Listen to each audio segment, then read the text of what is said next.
ये उन दिनों की बात है जब बादशाह अकबर अपने राज्य की खुशहाली को लेकर बहुत आश्वस्त थे।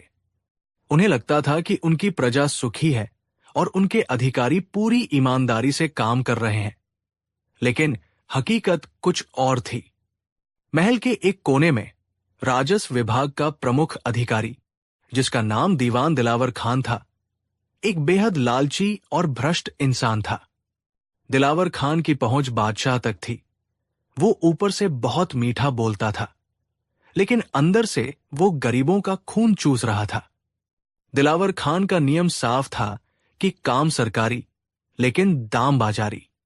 चाहे किसी किसान को अपनी जमीन के कागज पक्के करवाने हो या किसी विधवा को अपनी पेंशन चाहिए हो, दिलावर खान की मुट्ठी गर्म किए बिना कोई फाइल आगे नहीं बढ़ती थी। उसकी चालाकी यह थी कि वो कभी भी रिश्वत अपने हाथ में नहीं लेता था और न ही कोई सबूत छोड़ता था। एक दिन दरबार खत्म होने के बाद बादशाह अकबर बीरबल के साथ बाग में टहल रहे थे। अकबर ने बीरबल से कहा कि बीरबल, हमें कभी कभी लगता है कि हमारे खजाने से इतना धन प्रजा के कल्याण के लिए निकलता है, लेकिन क्या वह सच में उन तक पहुंचता है? हमें शिकायतें तो नहीं मिलती, लेकिन हमारा दिल कहता है कि कहीं न कहीं कुछ गड़बड़ है। इस पर बीरबल ने जवाब दिया कि जहांपनाह, दिया तले हमेशा अंधेरा होता है। शिकायतें इसलिए नहीं आती क्योंकि शिकायत सुनने वाले ही अक्सर गुनाहगार होते हैं। मुझे कुछ वक्त दें, मैं पता लगाता हूं कि माजरा क्या है। बादशाह ने बीरबल को अनुमति दे दी। बीरबल समझ चुके थे कि महल की दीवारों के भीतर कोई ऐसा है जो सिस्टम को सड़ा रहा है। शहर के बाहरी इलाके में माधव नाम का एक गरीब किसान रहता था। माधव बहुत मेहनती था, लेकिन उसकी किस्मत खराब थी।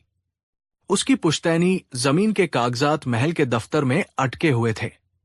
अगर उसे वो कागज नहीं मिलते तो गांव का जमींदार उसकी जमीन हड़प लेता। माधव पिछले 6 महीनों से दीवान दिलावर खान के दफ्तर के चक्कर काट रहा था। एक सुबह माधव हिम्मत करके दिलावर खान के कक्ष में घुस गया। माधव ने गिड़गिड़ाते हुए कहा कि हुजूर, मुझ पर रहम करें। मेरे छोटे छोटे बच्चे हैं। अगर आपने आज मेरी जमीन के कागज पर मुहर नहीं लगाई तो मैं बर्बाद हो जाऊंगा। दिलावर खान अपनी मखमली गद्दी पर बैठा पान चबा रहा था। उसने तिरछी नजरों से माधव को देखा और हंसा। दिलावर खान ने गुस्से में कहा कि अरे ओ माधव, सरकारी काम है, कोई हलवा नहीं जो अभी बना और अभी खा लिया। इसमें वक्त लगता है और वजन भी। माधव ने पूछा कि वजन? हुजूर, मैं समझा नहीं। दिलावर खान ने कहा कि अरे बेवकूफ, कागज पर शाही मुहर का वजन तभी पड़ता है जब मेरी हथेली पर सोने के 50 सिक्कों का वजन रखा जाए। कल शाम तक 50 सोने के सिक्के लेकर आओ, वरना अपनी जमीन भूल जाओ। माधव के पैरों तले जमीन खिसक गई। 50 सोने के सिक्के, उसके पास तो 50 तांबे के सिक्के भी नहीं थे। वो रोता बिलखता वहां से निकला। उसे समझ नहीं आ रहा था कि वो क्या करे। जब सारे रास्ते बंद हो जाते हैं, तब इंसान को ईश्वर याद आता है, या फिर अकबर के राज्य में बीरबल। माधव ने सुना था कि बीरबल गरीबों के मसीहा है। रात के सन्नाटे में वो छुपते छुपाते बीरबल के निजी आवास पर पहुंचा। बीरबल उस समय कुछ सरकारी दस्तावेज पढ़ रहे थे। माधव ने उनके पैरों में गिरकर अपनी पूरी आपबीती सुनाई। माधव ने रोते हुए कहा कि दीवान जी, दिलावर खान ने 50 सोने के सिक्के मांगे हैं। मैं कहां से लाऊं?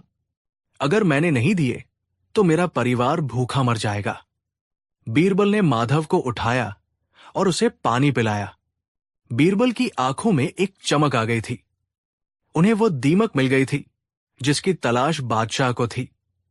लेकिन समस्या ये थी कि दिलावर खान बहुत शातिर था। अगर सीधे बादशाह से शिकायत की जाती तो वो मुकर जाता और माधव को झूठा साबित कर देता। उसे रंगे हाथों पकड़ना जरूरी था। बीरबल ने पूछा कि माधव, क्या तुम अपनी जमीन बचाना चाहते हो और उस बेईमान को सबक सिखाना चाहते हो? माधव ने कहा कि जी हुजूर, मैं कुछ भी करने को तैयार हूं। बीरबल ने कहा कि तो ठीक है, जैसा मैं कहूं वैसा ही करना। कल तुम दिलावर खान के पास जाओगे और कहोगे कि तुम सिक्के देने को तैयार हो। माधव ने कहा कि लेकिन हुजूर, मेरे पास तो फूटी कौड़ी नहीं है। बीरबल ने मुस्कुराते हुए कहा कि सिक्कों की चिंता तुम मत करो, सिक्के मैं दूंगा, लेकिन ये साधारण सिक्के नहीं होंगे। ये दिलावर खान की बर्बादी का परवाना होंगे। यहां बीरबल ने अपनी बुद्धिमानी का असली खेल शुरू किया। बीरबल ने अपनी तिजोरी से 50 सोने के सिक्के निकाले, लेकिन ये सिक्के आम नहीं थे। बीरबल ने उन सिक्कों को एक विशेष प्रकार के गोंद और इत्र के मिश्रण में डुबोया था। ये इत्र बहुत ही दुर्लभ था, जिसकी खुशबू कई दिनों तक नहीं जाती थी, और वो गोंद हाथों पर लगते ही एक अदृश्य परत बना देता था, जो साधारण पानी से नहीं धुलती थी। इसके अलावा बीरबल ने एक और खतरनाक चाल चली। उन्होंने उन सिक्कों में से 5 सिक्के ऐसे मिलाए जो शाही खजाने के थे, जिन पर एक बहुत ही बारीक गुप्त निशान बना होता था, जो सिर्फ बादशाह और खास मंत्रियों को पता था। बीरबल ने वो थैली माधव को दी और कहा कि माधव, ये थैली लो। कल शाम जब अंधेरा होने लगे, तब दिलावर खान के घर जाना।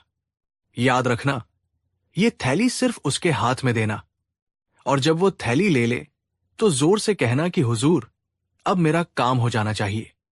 माधव कांपते हाथों से थैली लेकर चला गया। उसे डर भी लग रहा था और बीरबल पर भरोसा भी था। अगली शाम सूरज ढलते ही माधव दिलावर खान की हवेली पहुंचा। दिलावर खान अपने दीवान खाने में बैठा हुक्का पी रहा था। माधव ने कहा कि हुजूर, मैं आ गया। दिलावर खान की आंखें चमक उठीं। उसने इधर उधर देखा कि कोई देख तो नहीं रहा। दिलावर खान ने पूछा कि लाए हो जो मैंने मांगा था? माधव ने कहा कि जी हुजूर, बड़ी मुश्किल से अपनी पत्नी के गहने बेचकर ये 50 सोने के सिक्के लाया हूं। माधव ने वो भारी थैली आगे बढ़ाई। दिलावर खान का लालच उसके संयम पर भारी पड़ गया। उसने झपट्टा मारकर थैली छीन ली। उसने थैली खोली, सिक्कों की खनक सुनी और उस विशेष इत्र की खुशबू उसे बहुत पसंद आई। उसने अपने दोनों हाथों से सिक्कों को टटोला। दिलावर खान ने कहा कि वाह, बहुत खूब, जाओ, कल सुबह दरबार में आना, तुम्हारा काम हो जाएगा। लेकिन याद रखना, अगर किसी से इस बारे में जिक्र भी किया तो जमीन तो क्या, जान से भी जाओगे। माधव सिर झुकाकर वहां से निकल गया। बाहर अंधेरे में एक साया खड़ा था। वो कोई और नहीं, बीरबल का एक जासूस था, जिसने ये सब देख लिया था। अगली सुबह दरबार लगा। बादशाह अकबर सिंहासन पर विराजमान थे। दिलावर खान भी अपनी जगह पर बैठा था, चेहरे पर वही झूठी मुस्कान लिए। उसे अंदाजा भी नहीं था कि आज उसका आखिरी दिन है। अचानक बीरबल अपनी जगह से खड़े हुए और बोले कि जहांपना, आज मैं दरबार में एक बहुत ही गंभीर अपराध की सूचना लेकर आया हूं। अकबर ने पूछा कि क्या हुआ बीरबल, कैसा अपराध? बीरबल ने कहा कि जहांपनाह, कल रात शाही खजाने से चोरी हुई है। पूरे दरबार में सन्नाटा छा गया। शाही खजाने से चोरी? ये नामुमकिन था। दिलावर खान भी चौंक गया। अकबर ने गुस्से में कहा कि क्या कह रहे हो बीरबल, हमारी सुरक्षा के बावजूद चोरी? क्या चोरी हुआ है? बीरबल ने बताया कि हुजूर, गिनती के दौरान पता चला है कि कुछ विशेष मुहर वाले 50 सोने के सिक्के गायब हैं, और मुझे गुप्तचरों से खबर मिली है कि चोर इसी दरबार में मौजूद है। सभी दरबारी एक दूसरे को शक की नजरों से देखने लगे। दिलावर खान का दिल जोर से धड़कने लगा। उसने सोचा कि मैंने तो माधव से सिक्के लिए थे, शाही खजाने से नहीं। मैं सुरक्षित हूं। बीरबल ने आगे कहा कि जहांपनाह, चोर को पकड़ने का एक ही तरीका है। उन चोरी हुए सिक्कों पर एक खास तरह का इत्र लगा हुआ था, जो कल ही ईरान से आया था। उस इत्र की खुशबू इतनी तेज है कि जिसने भी उन सिक्कों को छुआ होगा, उसके हाथों से अभी भी खुशबू आ रही होगी। अब दिलावर खान के पसीने छूटने लगे। उसे याद आया कि कल रात वाले सिक्कों से बहुत अच्छी खुशबू आ रही थी। उसने धीरे से अपने हाथ सूंघे और उसका चेहरा पीला पड़ गया। उसके हाथों से वही खुशबू आ रही थी। बीरबल ने बादशाह से अनुमति ली और एक एक करके सभी दरबारियों के पास जाने लगे। वो उनके हाथ सूंघते और आगे बढ़ जाते। दरबार में तनाव इतना था कि सुई गिरने की आवाज भी सुनाई दे। धीरे धीरे बीरबल दिलावर खान की ओर बढ़े। दिलावर खान ने अपने हाथ अपनी आस्तीन में छिपा लिए थे। बीरबल ने कहा कि दीवान दिलावर खान, कृपया अपने हाथ आगे बढ़ाएं। दिलावर खान ने हकलाते हुए कहा कि बीरबल, ये क्या तमाशा है? मैं एक इज्जतदार मंत्री हूं, तुम मुझ पर शक कर रहे हो? अकबर ने कहा कि दिलावर, अगर तुम निर्दोष हो तो डर कैसा? हाथ दिखाओ। बादशाह का आदेश सुनकर दिलावर खान को मजबूरन अपने हाथ आगे करने पड़े। जैसे ही बीरबल ने उसके हाथ सूंघे, उन्होंने मुस्कुराते हुए बादशाह की ओर देखा और कहा कि जहांपनाह, चोर मिल गया। इनके हाथों से वही शाही इत्र की महक आ रही है। दिलावर खान चिल्लाया कि नहीं, ये झूठ है, मैंने कोई चोरी नहीं की। ये इत्र तो मैंने बाजार से खरीदा था। बीरबल ने कहा कि अच्छा, लेकिन ये इत्र तो अभी बाजार में आया ही नहीं। और रुकिए, अभी सबूत पूरा नहीं हुआ। बीरबल ने ताली बजाई। सिपाही माधव को लेकर अंदर आए। माधव को देखकर दिलावर खान समझ गया कि खेल खत्म हो चुका है। बीरबल ने कहा कि जहांपनाह, ये गरीब किसान माधव है। दिलावर खान ने इससे काम के बदले 50 सोने के सिक्कों की रिश्वत मांगी थी। जो सिक्के मैंने माधव को दिए थे, वो वही चोरी हुए सिक्के थे जिन पर मैंने जानबूझकर इत्र लगाया था। असल में खजाने से कोई चोरी नहीं हुई थी, ये सिर्फ एक जाल था। दिलावर खान अब बुरी तरह फंस चुका था, लेकिन वो अभी भी हार मानने को तैयार नहीं था। दिलावर खान ने कहा कि जहांपनाह, ये किसान झूठ बोल रहा है। ये मुझे फंसाने की साजिश है। मैंने कोई रिश्वत नहीं ली। हो सकता है इसने मुझसे हाथ मिलाया हो, इसलिए खुशबू आ रही है। सिक्कों का कोई सबूत नहीं है। बीरबल ने एक और चाल चली और कहा कि ठीक है, अगर आपने रिश्वत नहीं ली तो आपके घर की तलाशी लेने में कोई हर्ज नहीं है। सिपाहियों, अभी दिलावर खान के घर जाओ और उनकी तिजोरी की तलाशी लो। दिलावर खान जानता था कि सिक्के उसकी तिजोरी में ही रखे हैं। वो घुटनों के बल गिर पड़ा और बोला कि रहम जहांपनाह, मुझसे गलती हो गई। मुझे लालच ने अंधा कर दिया था। मैंने ही माधव से रिश्वत ली थी। पूरा दरबार सन्न रह गया। एक प्रतिष्ठित मंत्री एक चोर और रिश्वतखोर निकला। अकबर ने गरजते हुए कहा कि दिलावर, हमने तुम्हें इज्जत दी, रुतबा दिया, और तुमने हमारी प्रजा का खून चूसा। रिश्वतखोरी चोरी से भी बड़ा अपराध है, क्योंकि ये विश्वास की हत्या करती है। बादशाह अकबर ने तुरंत फैसला सुनाया। दिलावर खान की सारी संपत्ति जब्त कर ली गई और उसे कारागार में डाल दिया गया। उसकी जगह एक ईमानदार युवा को नियुक्त किया गया। अकबर ने माधव को बुलाया और कहा कि माधव, हमें माश करना कि तुम्हें हमारे राज में इतनी तकलीफ उठानी पड़ी। तुम्हारी जमीन के कागज आज ही पक्के होंगे और इनाम के तौर पर वो 50 सोने के सिक्के अब तुम्हारे हैं। माधव की आंखों में खुशी के आंसू थे। उसने बीरबल और बादशाह के पैर छुए। उस दिन बीरबल ने साबित कर दिया कि अपराधी चाहे कितना भी चालाक क्यों न हो, सच्चाई और बुद्धिमानी के आगे उसे झुकना ही पड़ता है। बीरबल ने न केवल एक गरीब को न्याय दिलाया, बल्कि पूरे राज्य को ये संदेश दिया कि अकबर के दरबार में भ्रष्टाचार के लिए कोई जगह नहीं है। तो दोस्तों, ये थी कहानी कि कैसे बीरबल ने अपनी चतुराई से एक भ्रष्ट मंत्री को रंगे हाथों पकड़ा।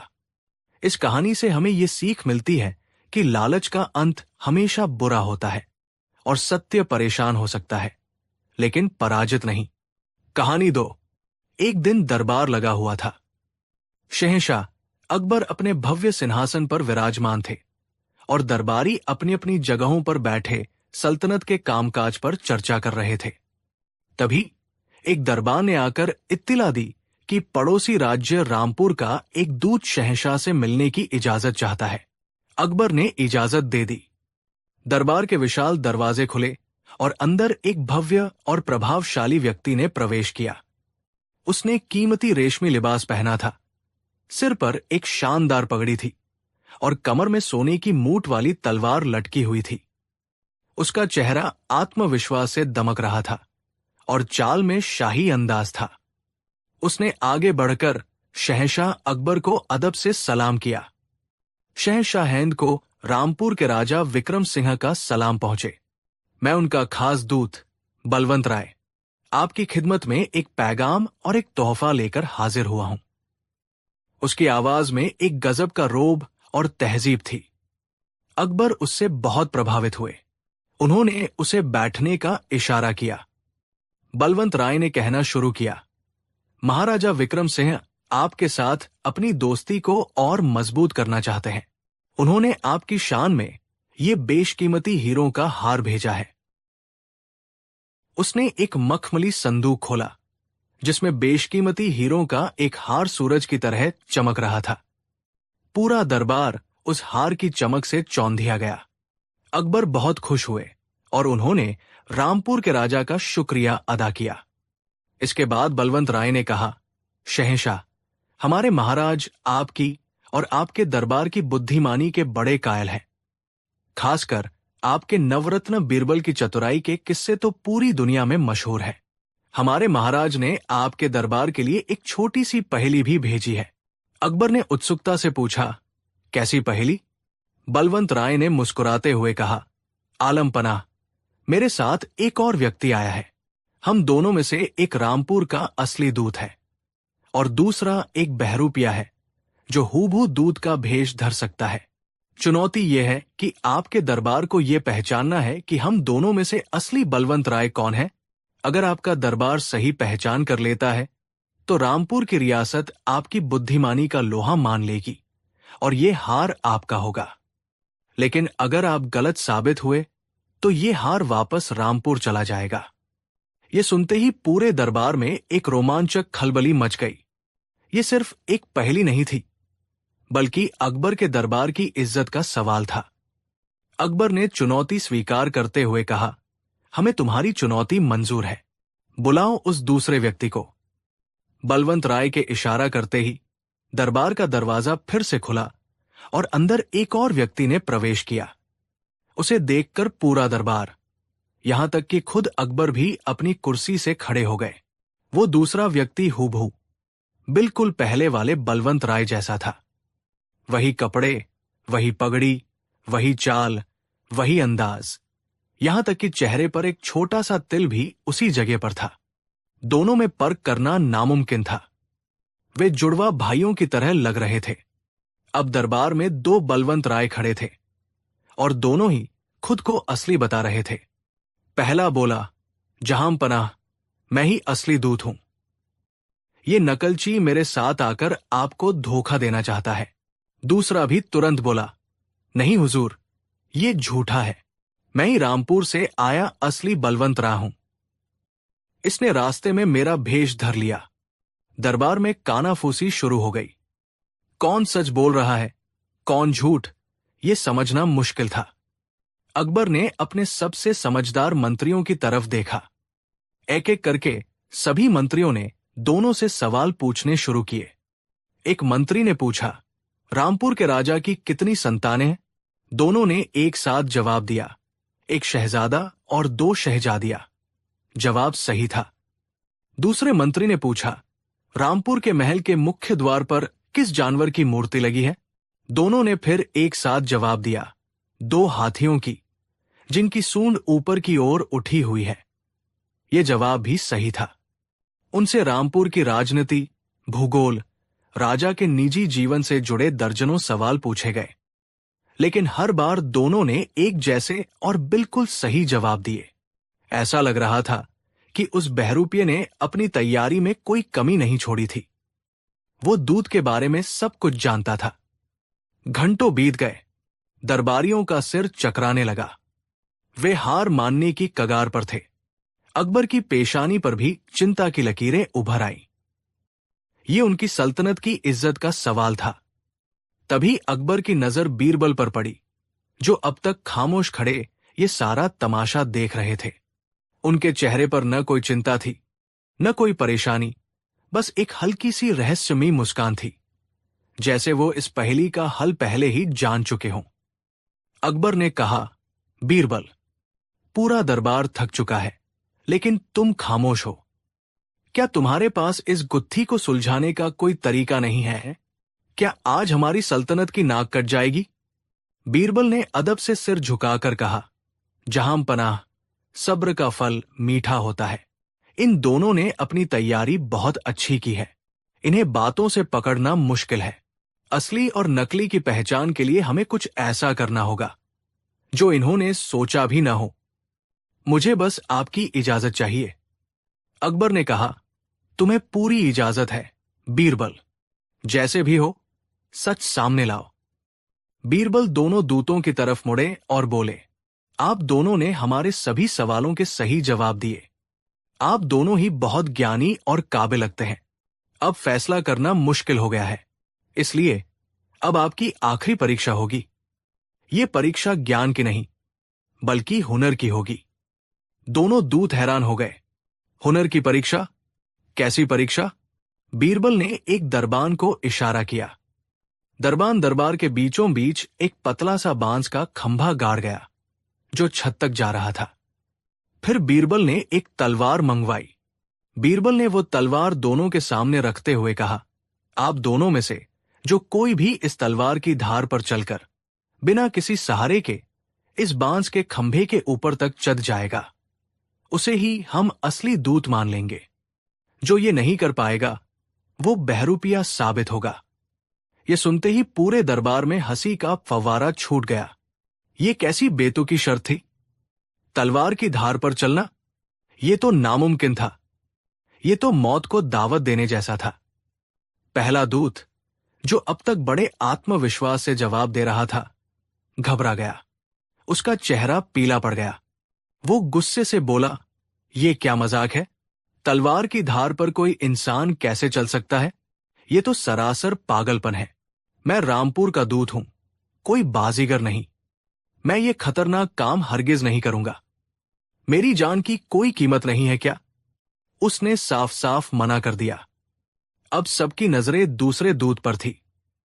वो अब भी शांत खड़ा था और उसके चेहरे पर एक हल्की सी मुस्कान थी।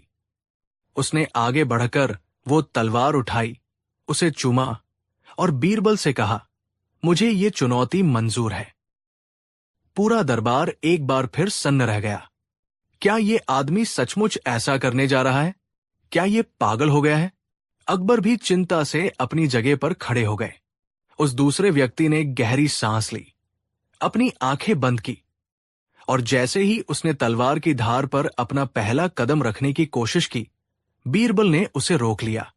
रुक जाओ, बीरबल ने कहा। बस, परीक्षा पूरी हुई।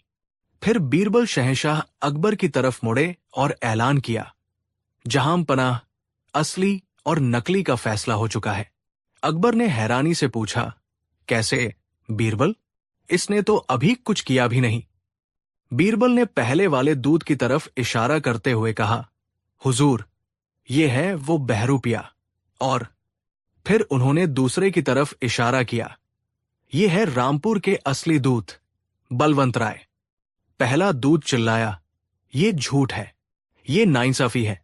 सिर्फ इसलिए कि मैंने एक जानलेवा काम करने से मना कर दिया, मैं नकली हो गया, और ये जो अपनी जान देने को तैयार था, वो असली हो गया। ये कैसा न्याय है? बीरबल ने मुस्कुराते हुए समझाया, न्याय बिल्कुल सही हुआ है।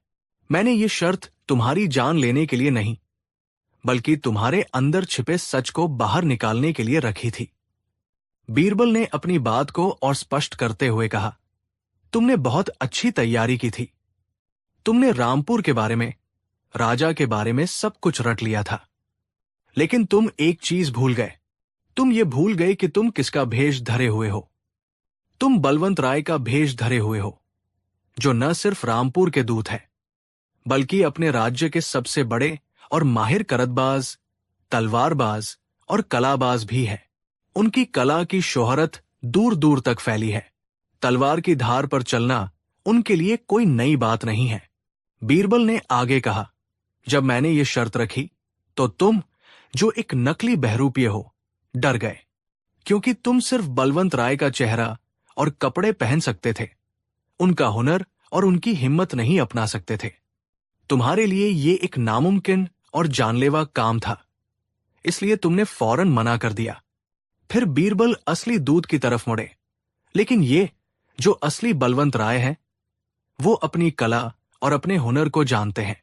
उन्हें अपनी काबिलियत पर पूरा भरोसा था, इसलिए उन्होंने बिना एक पल सोचे इस चुनौती को स्वीकार कर लिया, क्योंकि एक सच्चा कलाकार अपनी कला का प्रदर्शन करने से कभी नहीं डरता। यही पर्क है असली और नकली में। बीरबल का तर्क सुनकर पूरे दरबार ने दांतों तले उंगली दबा ली। क्या गजब की सूझबूझ थी! बीरबल ने ज्ञान से नहीं, बल्कि पहचान के हुनर से ही असली और नकली का पर्दाफाश कर दिया था। वो बहरूपिया बीरबल के पैरों में गिर पड़ा और अपना गुनाह कबूल कर लिया। उसने बताया कि वह एक पेशेवर नकलची है और रामपुर के कुछ दुश्मनों ने उसे ये हार हथियाने और अकबर के दरबार को नीचा दिखाने के लिए भेजा था। शहंशाह अकबर अपनी जगह से उठे और बीरबल को गले लगा लिया। मान गए बीरबल, मान गए। तुम्हारी नजर सचमुच पारखी है। तुमने आज फिर साबित कर दिया कि क्यों इस सल्तनत को तुम्हारी जरूरत है। तुमने सिर्फ एक हार नहीं, बल्कि हमारी इज्जत बचाई है। असली दूत बलवंत राय ने भी बीरबल का शुक्रिया अदा किया और कहा कि बीरबल की बुद्धिमानी के किस्से सचमुच उतने ही महान हैं जितने उन्होंने सुने थे। और इस तरह बीरबल ने एक बार फिर अपनी अक्ल और समझदारी से एक बड़ी गुत्थी को सुलझा दिया। ये कहानी हमें सिखाती है कि नकल करना आसान हो सकता है, लेकिन किसी के असली हुनर, हिम्मत और पहचान को अपनाना नामुमकिन है। सच और झूठ के बीच का पर्दा कितना भी मोटा क्यों न हो, बुद्धि की एक छोटी सी किरण भी उसे भेद सकती है। और असली पहचान कपड़ों या बातों में नहीं, बल्कि इंसान के आत्मविश्वास और उसकी काबिलियत में छिपी होती है। कहानी 3। एक दिन दरबार लगा हुआ था। सल्तनत के जरूरी कामों पर चर्चा हो रही थी, लेकिन शहंशाह अकबर का मन कहीं और ही भटक रहा था। रोज रोज की वही बातें, वही शिकायतें, वही फैसले। उन्हें कुछ नया चाहिए था, कुछ ऐसा जो उनके मन को बहला सके। उनकी नजरें बार बार अपने सबसे प्रिय मित्र और सलाहकार बीरबल को ढूंढ रही थी, जो हमेशा की तरह शांत भाव से एक कोने में खड़े सब कुछ देख और सुन रहे थे। अकबर ने एक लंबी सांस ली और दरबार की कार्यवाही को बीच में ही रोकते हुए कहा, बस आज के लिए इतना काफी है, बाकी की बातें कल होंगी। दरबार बर्खास्त किया जाता है। बीरबल, तुम यही रुको, तुमसे कुछ बात करनी है। सारे दरबारी अदब से झुककर चले गए। अब दरबार में सिर्फ अकबर और बीरबल थे। अकबर टहलते हुए बोले, बीरबल, हम इस रोजमर्रा की जिंदगी से ऊब चुके हैं, कुछ भी नया नहीं हो रहा।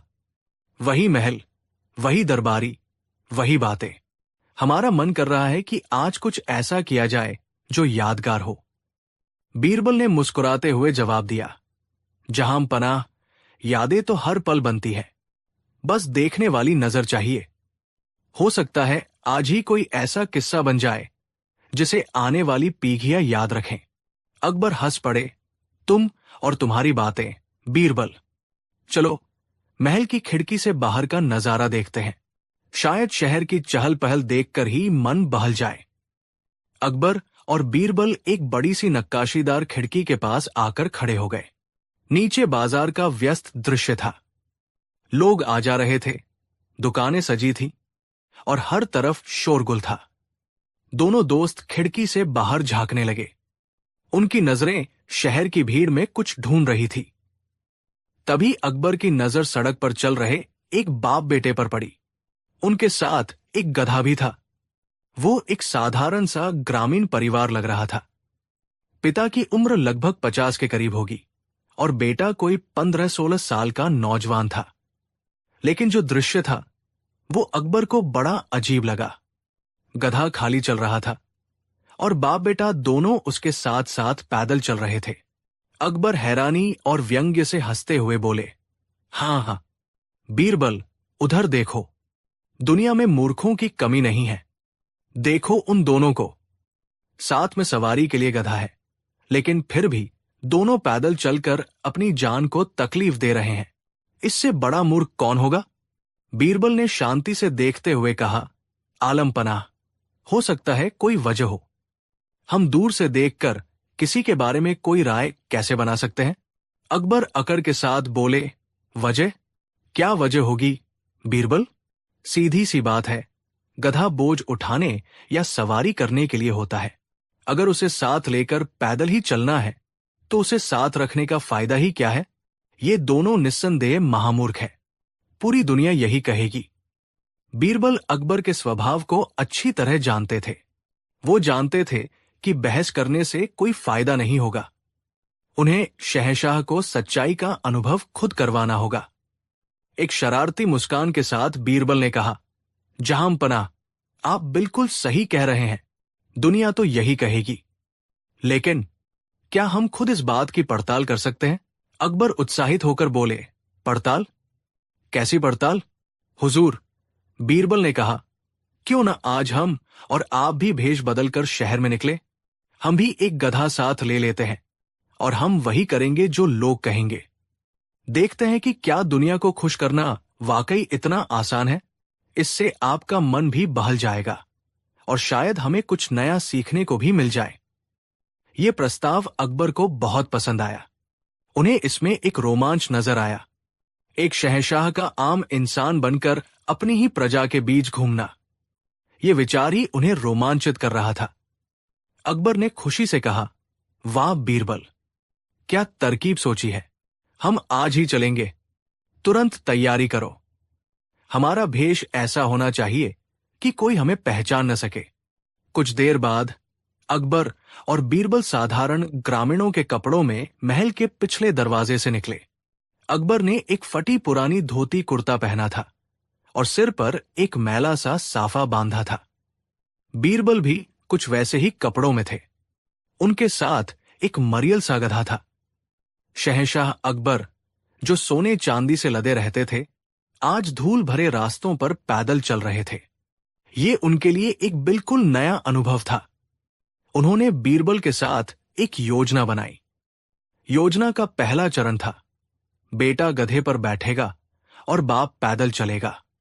बीरबल, जो बेटे का किरदार निभा रहे थे, गधे पर बैठ गए और अकबर, जो पिता बने थे, गधे की लगाम पकड़कर साथ साथ चलने लगे। वे शहर के मुख्य बाजार की ओर बढ़े। बाजार में प्रवेश करते ही लोग उन्हें घूर घूर कर देखने लगे और कानाफूसी शुरू हो गई। एक दुकानदार दूसरे से कहने लगा, अरे भाई, देखो तो जरा, कैसा कलयुग आ गया है। बेचारा बूढ़ा बाप पैदल चल रहा है और ये हट्टा कट्टा नौजवान गधे पर बैठकर मजे ले रहा है। इसे जरा भी शर्म नहीं आती। पास खड़ी एक औरत ने अपनी सहेली से कहा, सही कह रही हो बहन, आजकल की औलाद ऐसी ही होती है। मां बाप की कोई कद्र ही नहीं। देखो तो बेचारे बुजुर्ग का चेहरा कैसे पसीने से तर है और ये बेशर्म बेटा शान से बैठा है। डूब मरना चाहिए ऐसी औलाद को। ये बातें अकबर के कानों में शीशे की तरह चुभ रही थी। उन्हें बहुत गुस्सा आ रहा था। उनका चेहरा गुस्से से लाल हो गया। उन्होंने बीरबल की तरफ देखा। बीरबल शांत थे, बस मुस्कुरा रहे थे। थोड़ा आगे चलने पर एक बुजुर्ग ने उन्हें रोक ही लिया। उन्होंने बीरबल को डांटते हुए कहा, अरे लड़के, तुझे शर्म नहीं आती? तेरा बाप धूप में पैदल चल रहा है और तू गधे पर चौड़ा होकर बैठा है। उतर नीचे, अपने बाप को बैठने दे। कुछ तो लिहाज कर उनकी उम्र का। बीरबल ने अकबर की ओर इशारा किया, मानो कह रहे हो, देखा जहांपना, दुनिया ये कह रही है। अकबर ने धीरे से बीरबल से कहा, बीरबल, उतरो नीचे। लोग सही कह रहे हैं, ये ठीक नहीं लग रहा। अब मैं बैठूंगा और तुम पैदल चलोगे। अब योजना का दूसरा चरण शुरू हुआ। अकबर गधे पर सवार हो गए और बीरबल गधे की लगाम पकड़कर पैदल चलने लगे। उन्हें लगा कि अब सब ठीक हो जाएगा, लेकिन वो गलत थे। जैसे ही वे शहर के दूसरे हिस्से में पहुंचे, लोगों का एक और समूह उन्हें देखकर बातें बनाने लगा। एक नौजवान अपने दोस्तों से बोला, यार, देखो उस आदमी को। खुद तो गधे पर आराम से बैठा है और बेचारे बच्चे को पैदल चला रहा है। कितना निर्दयी बाप है, इतनी सी उम्र में बच्चे पर इतना जुल्म। एक महिला ने दया भाव से कहा, है बेचारे बच्चे का चेहरा तो देखो, धूप में कैसे लाल हो गया है, और ये जालिम बाप खुद हट्टा कट्टा होकर गधे पर बैठा है। इसे जरा भी तरस नहीं आता अपने बेटे पर। अब अकबर का पारा 7वें आसमान पर पहुंच गया। पहले लोग बेटे को कोस रहे थे, अब बाप को कोस रहे हैं। उन्होंने गुस्से से बीरबल की तरफ देखा। बीरबल अभी भी मुस्कुरा रहे थे। अकबर ने दांत पीसते हुए बीरबल से कहा, बीरबल, ये क्या हो रहा है? ये लोग तो हमें किसी भी हाल में जीने नहीं देंगे। पहले तुम बैठे तो परेशानी, अब मैं बैठा हूं तो परेशानी। आखिर करे तो क्या करें? बीरबल ने शांत भाव से जवाब दिया, जहां पनाह, यही तो दुनिया है। चलिए अब एक और तरीका आजमाते हैं। अब दोनों गधे पर बैठ जाते हैं, किसी को पैदल नहीं चलना पड़ेगा। अकबर ने थकी हुई आवाज में कहा, ठीक है, यही सही। चलो तुम भी ऊपर आ जाओ। अब योजना का तीसरा चरण शुरू हुआ। अकबर और बीरबल दोनों उस छोटे से गधे पर बैठ गए। गधा बेचारा 2 लोगों के बोझ से धीरे धीरे चल रहा था। उन्हें पूरी उम्मीद थी कि अब कोई कुछ नहीं कहेगा, लेकिन उनकी ये उम्मीद भी जल्द ही टूट गई। जैसे ही वे एक मंदिर के पास से गुजरे, वहां कुछ लोग खड़े थे। उन्होंने जब ये दृश्य देखा तो वे भड़क उठे। एक आदमी गुस्से में चिल्लाते हुए बोला, अरे ओ जालिमों, शर्म नहीं आती तुम दोनों को? इस बेजुबान जानवर पर जरा भी रहम नहीं आता? 2-2 हटे-कटे लोग इस मरियल से गधे पर लदे हुए हो, इसकी जान ही ले लोगे क्या? दूसरे आदमी ने कहा, सही कहा, देखो तो बेचारा गधा कैसे कांप रहा है। इन इंसानों के दिलों में दया नाम की चीज ही नहीं बची है। भीड़ इकट्ठा होने लगी और लोग उन्हें घेरकर बुरा भला कहने लगे। अकबर का चेहरा शर्म से झुक गया। वो तुरंत गधे से नीचे कूद गए। लगभग रोने वाली आवाज में अकबर ने बीरबल से कहा, बीरबल, उतरो, जल्दी उतरो, इससे पहले कि ये लोग हमें पीट दे।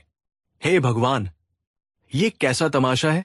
हम जो भी करते हैं गलत ही होता है। अब क्या करें? क्या बचा है करने को? बीरबल गधे से उतरते हुए अपनी हंसी रोकते हुए बोले, हुजूर, अब बस एक ही रास्ता बचा है। अकबर ने हताशा में पूछा, क्या? क्या रास्ता? अब हम दोनों पैदल चलेंगे और गधे को भी साथ साथ पैदल चलाएंगे, बीरबल ने सुझाया। अकबर ने थककर कहा, ठीक है बीरबल, अब यही आखिरी उपाय है। चलो यही करके देखते हैं। अब योजना का चौथा और अंतिम चरण शुरू हुआ। अकबर और बीरबल दोनों पैदल चल रहे थे और उनके बीच में गधा भी खाली चल रहा था।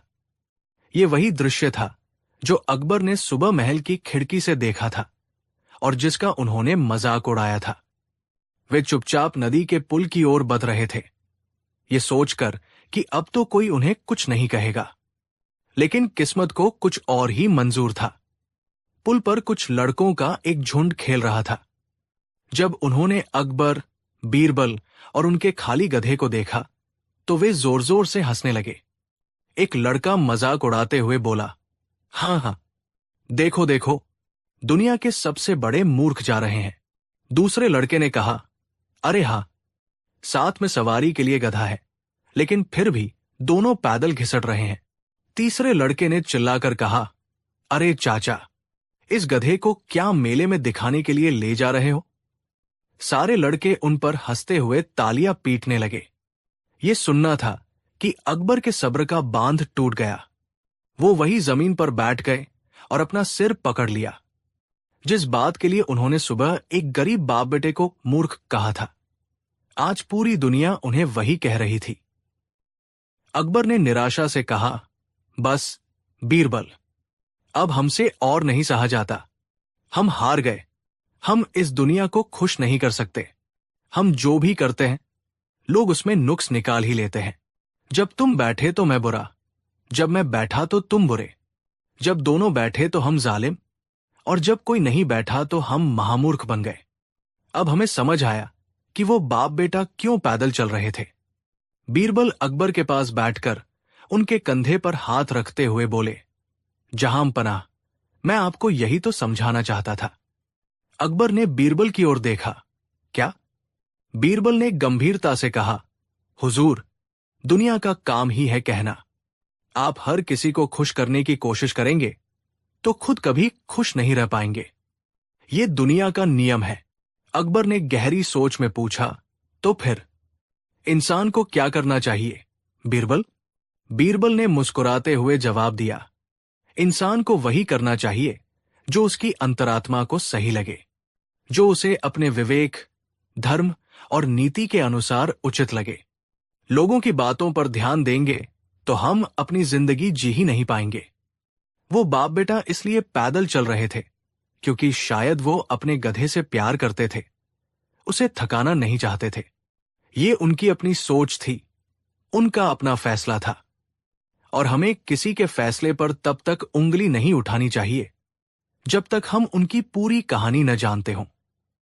बीरबल की बातों ने अकबर की आंखों पर बंधी पट्टी को खोल दिया था।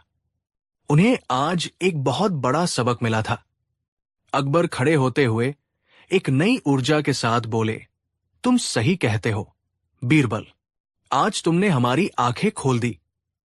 चलो अब महल वापस चलते हैं। अगले दिन दरबार फिर से लगा। अकबर अपने सिंहासन पर बैठे थे, लेकिन आज उनके चेहरे पर एक नई शांति और समझदारी थी। उन्होंने आदेश दिया, सिपाहियों, शहर से उस बाप बेटे को ढूंढकर लाओ जो कल एक गधे के साथ शहर में घूम रहे थे। उन्हें पूरे सम्मान के साथ दरबार में पेश किया जाए। कुछ देर बाद सिपाही उस गरीब किसान और उसके बेटे को लेकर दरबार में हाजिर हुए। दोनों डरे हुए थे, कांप रहे थे। किसान ने डर से कांपते हुए कहा, हुजूर, हमसे क्या खता हो गई? अकबर मुस्कुराते हुए अपने सिंहासन से उतरे और उनके पास आए। तुमने कुछ गलत नहीं किया भाई। गलत तो हम थे। हमने तुम्हें देखे बिना तुम्हारे बारे में एक राय बना ली थी, लेकिन कल तुम्हारे ही कारण हमें जिंदगी का सबसे बड़ा सबक मिला है। अकबर ने अपने गले से एक कीमती मोतियों की माला उतारी और उस किसान को पहना दी।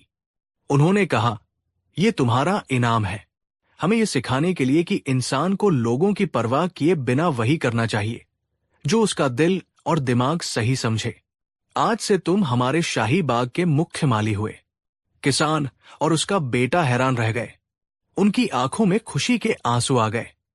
पूरा दरबार अकबर के इस न्याय और बड़प्पन को देखकर हैरान था।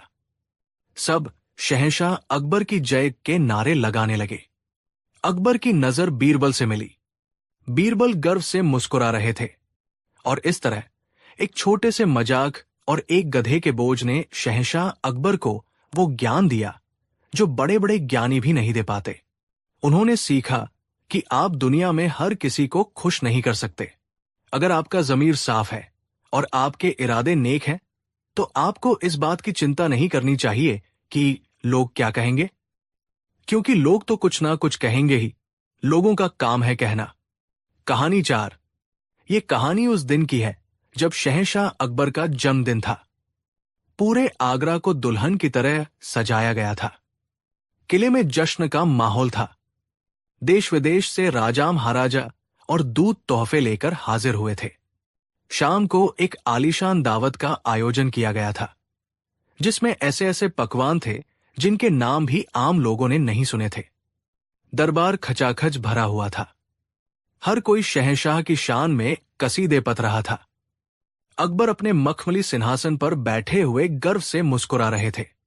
उनकी नजर अपने प्रिय बीरबल पर पड़ी, जो हमेशा की तरह एक शांत कोने में खड़े, चेहरे पर एक हल्की सी मुस्कान लिए ये सारा तमाशा देख रहे थे। तभी दरबारियों के बीच से एक आवाज उभरी। ये आवाज थी हकीम रहमत खान की। हकीम रहमत खान शाही बावर्ची खाने के प्रमुख तो थे ही, साथ ही खुद को दुनिया का सबसे बड़ा ज्ञानी भी समझते थे। वो बीरबल से बहुत जलते थे, क्योंकि शहंशाह हर मामले में बीरबल की ही राय लेते थे। आज उन्हें बीरबल को नीचा दिखाने का एक सुनहरा मौका नजर आ रहा था। हकीम रहमत खान ने अदब से झुककर कहा, आलम पनाह, आज की ये दावत यकीनन इस दुनिया की सबसे बेहतरीन दावत है। ऐसे लजीज पकवान तो शायद जन्नत में भी नसीब न होते होंगे। इसका सारा श्रेय आपकी दरियादिली और हम जैसे काबिल लोगों की परख को जाता है। अकबर ने गर्व से अपनी छाती चौड़ी कर ली। बिल्कुल हकीम साहब, हमारे दरबार में काबिल लोगों की कोई कमी नहीं है। हकीम ने अपनी बात आगे बढ़ाई। हुजूर, काबिलियत सिर्फ बातों की नहीं होती। कुछ लोग होते हैं जो सिर्फ अपनी जुबान की चतुराई से ही अपना काम निकाल लेते हैं, लेकिन जब हुनर दिखाने की बात आती है तो वे पीछे हट जाते हैं। उसका इशारा साफ तौर पर बीरबल की तरफ था। पूरे दरबार में एक खामोशी छा गई। सब समझ गए कि हकीम किसे निशाना बना रहा है। बीरबल शांत खड़े रहे, जैसे उन्होंने कुछ सुना ही न हो। अकबर को इस नोकझोंक में मजा आने लगा। उन्होंने हकीम से पूछा, साफ साफ कहो हकीम, तुम्हारा इशारा किसकी तरफ है? हकीम ने बनावटी भोलेपन से कहा, गुस्ताखी माथ जहां पना, मेरा इशारा किसी की तरफ नहीं। मैं तो बस ये कह रहा था कि असली बुद्धिमानी वो है जो कुछ नया बना सके, कुछ ऐसा रच सके जो आज तक किसी ने न देखा हो, न चखा हो, जैसे कि कोई दिव्य पकवान। अब अकबर सीधे बीरबल की ओर मुड़े। उनके चेहरे पर एक शरारती मुस्कान थी। बीरबल, हकीम साहब की बात सुनी तुमने? क्या तुम अपनी बुद्धिमानी से कोई ऐसा पकवान बना सकते हो जो आज से पहले किसी ने न चखा हो? कोई ऐसा पकवान जो दिव्य हो, लाजवाब हो और अनदेखा हो? बीरबल जानते थे कि ये एक जाल है। अगर वो मना करते हैं तो उनकी हार होगी, और अगर हाँ कहते हैं तो ऐसा कौन सा पकवान है जो अनदेखा हो? फिर भी बीरबल ने चुनौती स्वीकार करने का फैसला किया। बीरबल ने सिर झुकाकर कहा, आलम पनाह, आपका हुक्म सिर आंखों पर। मैं एक ऐसा पकवान जरूर बना सकता हूं। मैं एक ऐसी खीर बनाऊंगा जो आज तक किसी ने नहीं खाई होगी। वो अदृश्य खीर होगी। अदृश्य खीर? पूरा दरबार इस नाम को सुनकर हैरान रह गया। हकीम रहमत खान मन ही मन हंसा। उसे लगा कि बीरबल अपनी ही बातों में फंस गया है। भला खीर अदृश्य कैसे हो सकती है? ये आदमी बादशाह को बेवकूफ बना रहा है। अकबर ने उत्सुकता से पूछा, ये कैसी खीर होगी बीरबल, और इसे बनाने के लिए तुम्हें क्या क्या चाहिए? बीरबल ने बड़ी गंभीरता से जवाब दिया, जहां पनाह, ये कोई मामूली खीर नहीं है। ये देवताओं का भोजन है। इसे बनाने के लिए मुझे दुनिया की सबसे शुद्ध चीजों की जरूरत पड़ेगी। सबसे बेहतरीन बासमती चावल, कश्मीर की वादियों का केसर, कामधेनु गाय का दूध, मिश्री की सबसे शुद्ध डलिया और ईरान के सबसे उम्दा पिस्ते बादाम। हकीम ने फौरन टोका, ये सब तो शाही भंडार में मौजूद है।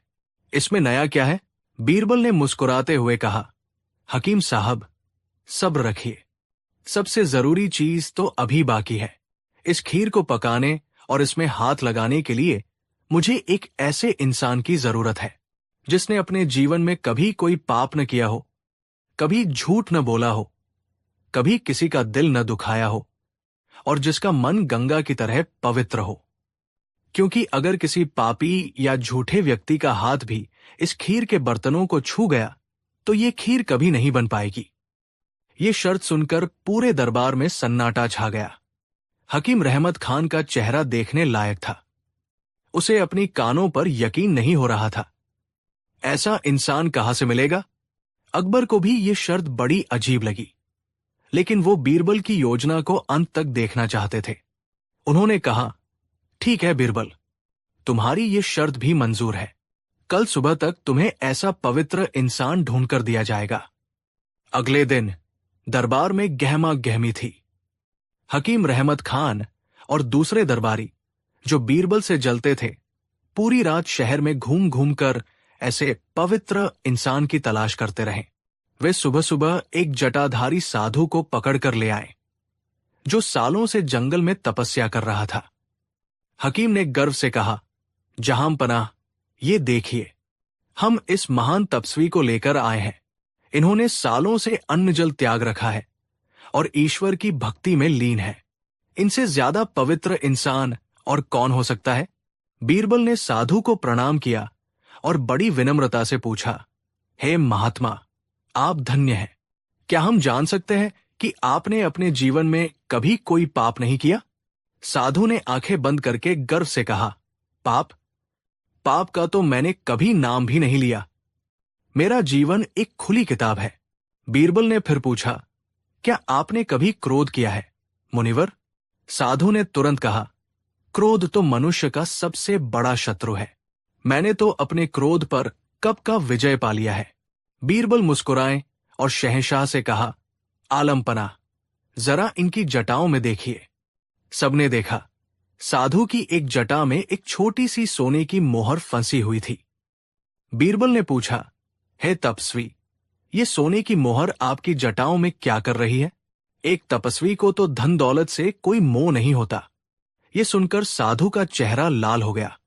वो गुस्से में चिल्लाया, तुम्हारी हिम्मत कैसे हुई मुझ पर शक करने की? मैं तुम्हें श्राप दे दूंगा। बीरबल ने शांति से कहा, बस मुनिवर, बस। आपने अभी कहा था कि आपने क्रोध पर विजय पा ली है, लेकिन एक छोटी सी मोहर ने आपका सारा संयम तोड़ दिया। और जिस व्यक्ति के मन में सोने का मोह हो, वो अदृश्य खीर पकाने के लायक नहीं है। साधु शर्मिंदा होकर दरबार से चला गया। हकीम का सिर झुक गया। इसके बाद एक मौलवी को लाया गया, फिर एक पंडित को, फिर एक व्यापारी को जिसने बहुत दान पुण्य किया था। लेकिन बीरबल अपनी चतुराई से हर किसी के अंदर छिपे किसी न किसी छोटे से छोटे खोट, किसी न किसी झूठ या लालच को उजागर कर देते। कोई भी उनकी परीक्षा में खरा नहीं उतर पाया। 2 दिन बीत गए। अकबर अब अधीर हो रहे थे। उन्होंने बीरबल से कहा, बीरबल, ये क्या तमाशा है? क्या पूरी सल्तनत में एक भी नेक और सच्चा इंसान नहीं है? कहीं तुम ये सब बहाने तो नहीं बना रहे? बीरबल ने सिर झुकाकर कहा, जहां पनाह, नेक इंसान बहुत है, लेकिन पूरी तरह से निष्पाप और पवित्र होना लगभग असंभव है। इंसान गलतियों का पुतला है, लेकिन खीर तो बनानी ही पड़ेगी। तो फिर कौन बनाएगा? अकबर ने पूछा। बीरबल ने कहा, आलमपना, अब इस खीर को मैं स्वयं बनाऊंगा, लेकिन मेरी एक और शर्त है। जब ये खीर पकेगी तो उस जगह पर केवल वही लोग मौजूद रह सकते हैं जो खुद को पवित्र और निष्पाप समझते हों, क्योंकि किसी पापी की नजर भी अगर इस खीर पर पड़ गई तो इसका दिव्य असर खत्म हो जाएगा। ये एक और चतुर चाल थी। अब हर दरबारी खुद को पवित्र साबित करने की होड़ में लग गया। हकीम रहमत खान ने सबसे पहले कहा, हम तो जरूर रहेंगे। हमारा जीवन तो सेवा में ही बीता है। बाकी दरबारियों ने भी हां में हां मिलाई। अगले दिन यमुना नदी के किनारे एक खूबसूरत शामियाना लगाया गया। बीच में एक बड़ा सा चूल्हा जलाया गया और उस पर एक विशाल देग रखी गई। केसर, दूध, चावल, मेवे और मिश्री जैसी सारी सामग्री करीने से सजाकर रखी गई थी। अकबर, बीरबल और सभी प्रमुख दरबारी वहां मौजूद थे। बीरबल ने एक एक करके सारी सामग्री उस खाली देग में डालना शुरू किया। उन्होंने चावल डाले, फिर दूध, फिर केसर, लेकिन उन्होंने चूल्हे में आग बहुत धीमी जलाई थी। वो बस एक दिखावा कर रहे थे। वो देग को हिलाते और ऐसे मंत्र पढ़ते जैसे कोई बहुत बड़ा अनुष्ठान कर रहे हों। दूध और केसर की हल्की हल्की खुशबू हवा में फैलने लगी, जिससे माहौल और भी रहस्यमयी हो गया। घंटों बीत गए। दरबारी उकताने लगे। हकीम रहमत खान ने बेचैनी से पूछा, बीरबल, और कितना समय लगेगा? खीर बनी भी या नहीं? बीरबल ने आंखें बंद किए हुए ही कहा, बस, दिव्य खीर अब तैयार होने ही वाली है। इसकी सुगंध महसूस कीजिए। ये सिर्फ पवित्र आत्माओं को ही महसूस हो सकती है। अब क्या था? हर कोई जोर जोर से सांसें खींचकर कहने लगा, हाँ, क्या अद्भुत सुगंध है। ऐसी खुशबू तो जीवन में कभी नहीं सूंघी। कुछ देर बाद बीरबल ने घोषणा की, लीजिए, अदृश्य खीर तैयार है। अब मैं देग का ढक्कन खोलने जा रहा हूं। सबकी सांसें थम गई। अकबर भी उत्सुकता से देख रहे थे। बीरबल ने धीरे धीरे देग का ढक्कन उठाया। अंदर कुछ भी नहीं था। देग बिल्कुल खाली थी। हकीम रहमत खान गुस्से से चिल्लाया, धोखा! ये धोखा है। इसने हम सबको और शहंशाह को बेवकूफ बनाया है। देग तो खाली है।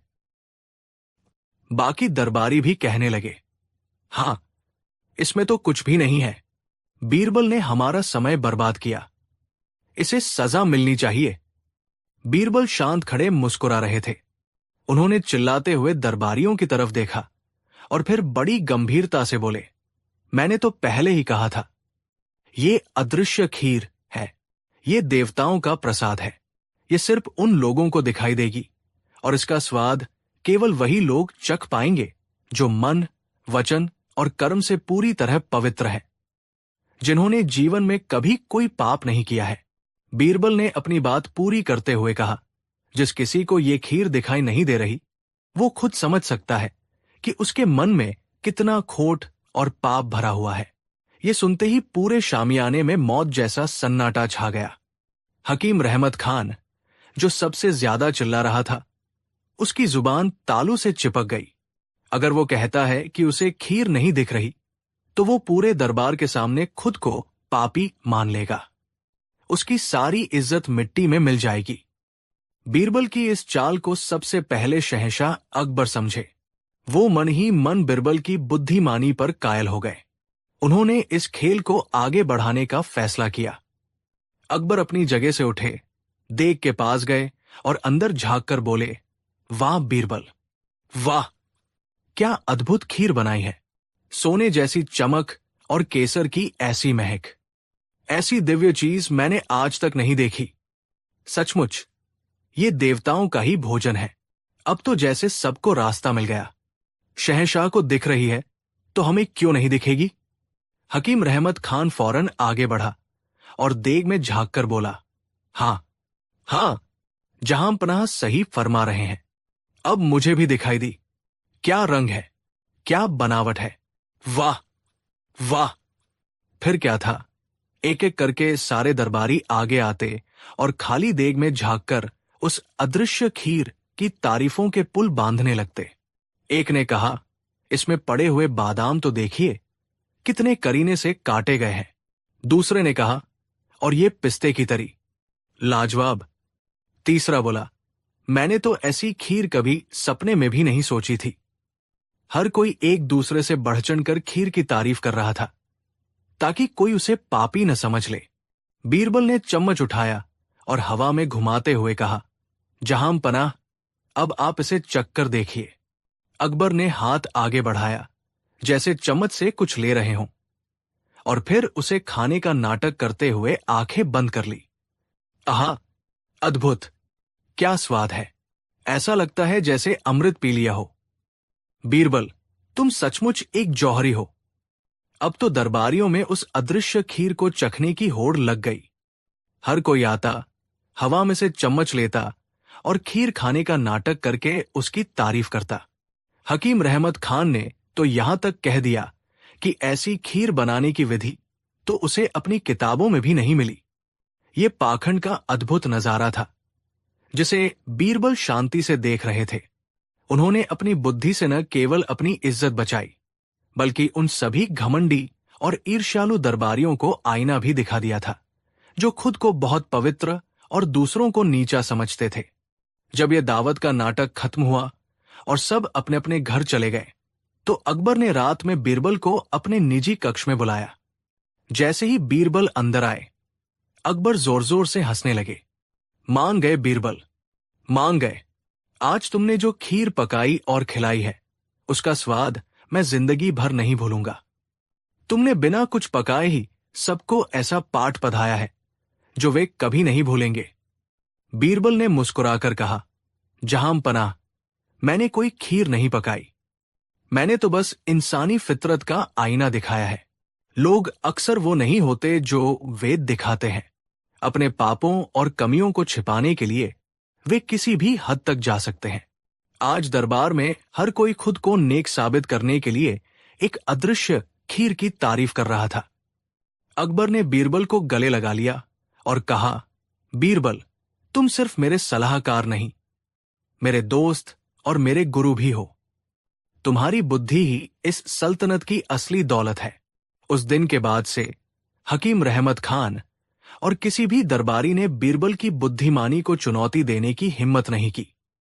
और अदृश्य खीर की ये कहानी इतिहास में हमेशा के लिए अमर हो गई, जो हमें सिखाती है कि दुनिया में सबसे बड़ा पाखंड अपनी कमियों को छिपाने का ढोंग करना है और सबसे बड़ी बुद्धिमानी इंसान के इसी स्वभाव को समझना है। कहानी 5। एक दिन दरबार लगा हुआ था। मौसम बेहद खुशगवार था। ठंडी हवा के झोंके आलीशान पर्दों को उड़ा रहे थे। अकबर बेहद अच्छे मूड में थे। उन्होंने अपने दरबारियों से पूछा, बताओ, इस पूरी दुनिया में सबसे बड़ा कौन है? ये सवाल सुनते ही दरबारियों में होड़ लग गई शहंशाह की चापलूसी करने की। एक मंत्री ने कहा, जहांपनाह, इसमें भी कोई पूछने की बात है? इस पूरी दुनिया में आपसे बड़ा कोई नहीं है। आप ही इस जमीन के मालिक हैं। आप ही हमारे अन्नदाता है। दूसरे ने कहा, आलमपनाह, सूरज की रोशनी भी आपसे इजाजत लेकर जमीन पर आती है। आप तो पूरी कायनात के शहंशाह हैं। चारों तरफ से शहंशाह अकबर जिंदाबाद के नारे लगने लगे। अकबर ये सब सुनकर गर्व से फूल गए। उनकी छाती चौड़ी हो गई। उनकी नजर बीरबल पर पड़ी, जो हमेशा की तरह चुपचाप सब देख रहे थे। अकबर ने अपनी भारी आवाज में पूछा, बीरबल, तुम चुप क्यों हो? क्या तुम हमारी बात से सहमत नहीं हो? क्या तुम्हें नहीं लगता कि इस दुनिया में हमसे बड़ा कोई नहीं है? पूरे दरबार में सन्नाटा छा गया। सबकी नजरें बीरबल पर टिक गई। सब जानते थे कि बीरबल कभी झूठी तारीफ नहीं करते। आज या तो बीरबल की गर्दन जाएगी या फिर वो भी दूसरों की तरह चापलूस बन जाएंगे। बीरबल ने बड़ी शांति और अदब से सिर झुकाकर कहा, जहांपनाह, गुस्ताखी माफ हो, लेकिन मैं इस बात से सहमत नहीं हूं। आपसे भी बड़ा कोई है। यह सुनना था कि पूरे दरबार में जैसे भूचाल आ गया। अकबर का चेहरा गुस्से से लाल हो गया। सिंहासन पर बैठे बैठे वो तंग गए। उनकी त्योरियां चढ़ गई। बीरबल, तुम्हारी ये मजाल, तुम कहना क्या चाहते हो? कौन है हमसे बड़ा? बीरबल ने उसी शांत भाव से जवाब दिया, आलमपनाह, आपसे बड़ा है वो जो आपको बना भी सकता है और मिटा भी सकता है। आपसे बड़ा है ईश्वर। अकबर गुस्से से सिंहासन से खड़े हो गए। ईश्वर? हम मानते हैं कि ईश्वर है, लेकिन इस धरती पर, हमारी सल्तनत में हमारा हुक्म चलता है। हम जिसे चाहे जिंदगी दे सकते हैं और जिसे चाहे मौत। हम जो चाहें वो कर सकते हैं। क्या तुम इसे साबित कर सकते हो कि ईश्वर हमसे ज्यादा ताकतवर है? बीरबल जानते थे कि सीधी बहस से कोई फायदा नहीं होगा। उन्हें कुछ ऐसा करना होगा जिससे अकबर को खुद ब खुद सच्चाई का एहसास हो जाए। बीरबल ने सिर झुकाकर कहा, जहांपनाह, मैं अपनी बात जरूर साबित कर सकता हूं, लेकिन इसके लिए आपको मुझे कुछ समय और थोड़ी मोहलत देनी होगी। मैं आपको दिखाऊंगा कि कुछ चीजें ऐसी हैं जो आप चाहकर भी नहीं कर सकते, लेकिन ईश्वर एक पल में कर सकता है। अकबर को अपनी ताकत पर पूरा भरोसा था। उन्होंने इसे एक चुनौती के रूप में लिया। ठीक है बीरबल, हम तुम्हें 1 महीने का समय देते हैं।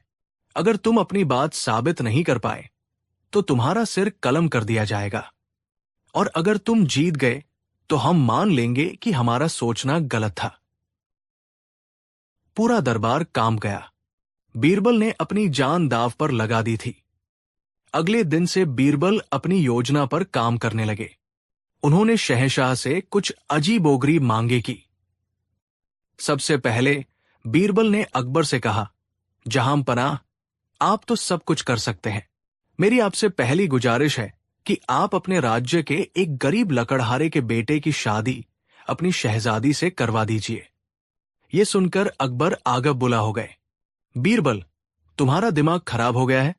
हम अपनी शहजादी, एक मुगल राजकुमारी की शादी एक मामूली लकड़हारे से कर दें? यह नामुमकिन है। हमारी शान, हमारी इज्जत का क्या होगा? बीरबल ने मुस्कुराकर कहा, बस जहांपनाह, मैं यही सुनना चाहता था। आप शहंशाह होकर भी समाज और परंपरा के डर से ये काम नहीं कर सकते। लेकिन ईश्वर, जिसे आप अल्लाह कहते हैं, वो जब चाहे एक फकीर को बादशाह और बादशाह को फकीर बना सकता है। उसकी नजर में सब बराबर है। वो एक पल में किसी की भी किस्मत बदल सकता है। अकबर चुप हो गए। उनके पास कोई जवाब नहीं था। बीरबल की बात में दम था। कुछ दिन बाद बीरबल अकबर को यमुना नदी के किनारे ले गए। शाम का वक्त था। सूरज डूब रहा था।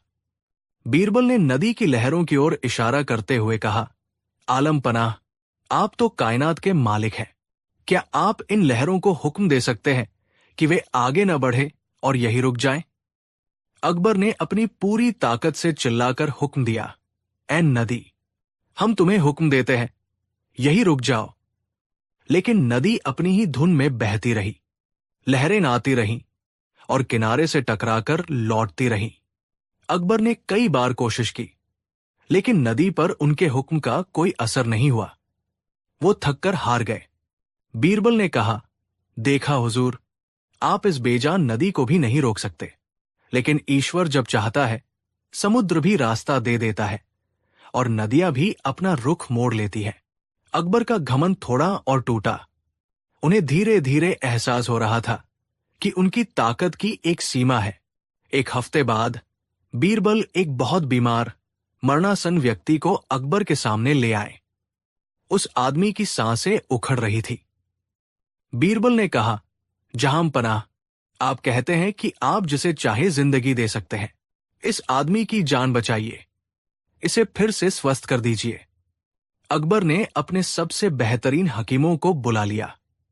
हकीमों ने दिन रात एक कर दिया, लेकिन उस आदमी की हालत बिगड़ती ही गई और आखिरकार उसने अकबर के सामने ही दम तोड़ दिया। अकबर का चेहरा उतर गया। वो एक इंसान की जान नहीं बचा सके थे। बीरबल ने धीरे से कहा, हुजूर, जिंदगी और मौत सिर्फ और सिर्फ उस ऊपर वाले के हाथ में है। आप किसी की जान ले तो सकते हैं, पर किसी को एक सांस भी अपनी मर्जी से नहीं दे सकते। अब अकबर का घमंड लगभग चूर चूर हो चुका था। उन्हें अपनी गलती का एहसास हो रहा था। लेकिन बीरबल की आखिरी और सबसे बड़ी परीक्षा अभी बाकी थी। महीने का आखिरी दिन आ गया। बीरबल ने अकबर से कहा, जहां पनाह, आज मेरी परीक्षा का आखिरी दिन है। आज रात आपको और मुझे भेष बदलकर शहर में चलना होगा। मैं आपको कुछ ऐसा दिखाऊंगा जिससे आपकी सारी शंकाएं दूर हो जाएंगी। उस रात अकबर और बीरबल साधारण लोगों के कपड़ों में आगरा की गलियों में घूम रहे थे। बीरबल उन्हें एक छोटी सी टूटी फूटी झोपड़ी के पास ले गए। अंदर से किसी बच्चे के रोने और एक औरत के गाने की आवाज आ रही थी। उन्होंने खिड़की से झांक कर देखा। अंदर एक गरीब औरत अपने भूखे बच्चे को बहलाने के लिए एक खाली पतीले में चम्मच चला रही थी और लोरी गा रही थी। वो बच्चे से कह रही थी, सो जा मेरे लाल, अभी खीर पक रही है। जब अल्लाह चाहेगा तो इसमें चावल और दूध भी आ जाएगा। बच्चा भूख से रो रहा था और मां उसे झूठी तसल्ली दे रही थी। उसकी आंखों में आंसू थे, लेकिन चेहरे पर ईश्वर के प्रति अटूट विश्वास था। ये दृश्य देखकर अकबर का दिल पिघल गया। उनकी आंखों में पानी आ गया। एक शहंशाह, जिसके भंडार भरे पड़े थे, वो अपनी प्रजा को 2 वक्त की रोटी भी नहीं दे पा रहा था। बीरबल ने धीरे से कहा, देखिए जहां पनाह, ये औरत आपसे कुछ नहीं मांग रही। उसे आप पर नहीं, अपने अल्लाह पर भरोसा है। उसे यकीन है कि उसकी मदद करने वाला कोई और है, जो आपसे और मुझसे कहीं ज्यादा ताकतवर है। अकबर कुछ बोल नहीं पाए। उन्होंने तुरंत अपने सिपाहियों को बुलाया और उस औरत के घर के लिए ढेर सारा खाना, अनाज और सोने की मोहरें भिजवाई। जब उस औरत ने अपने दरवाजे पर इतना कुछ पाया तो वो जमीन पर घुटनों के बल बैठ गई और आसमान की तरफ देखकर रोते हुए बोली, शुक्रिया मेरे अल्लाह, मुझे पता था कि तू मेरी सुनेगा। तू ही सबसे बड़ा है। उस औरत ने एक बार भी ये नहीं सोचा कि ये मदद शहंशाह अकबर ने की है। उसने सारा श्रेय ईश्वर को दिया। ये देखकर अकबर के घमंड का महल पूरी तरह से ढह गया। उन्हें समझ आ गया कि वो सिर्फ एक जरिया है, करने वाला तो कोई और ही है।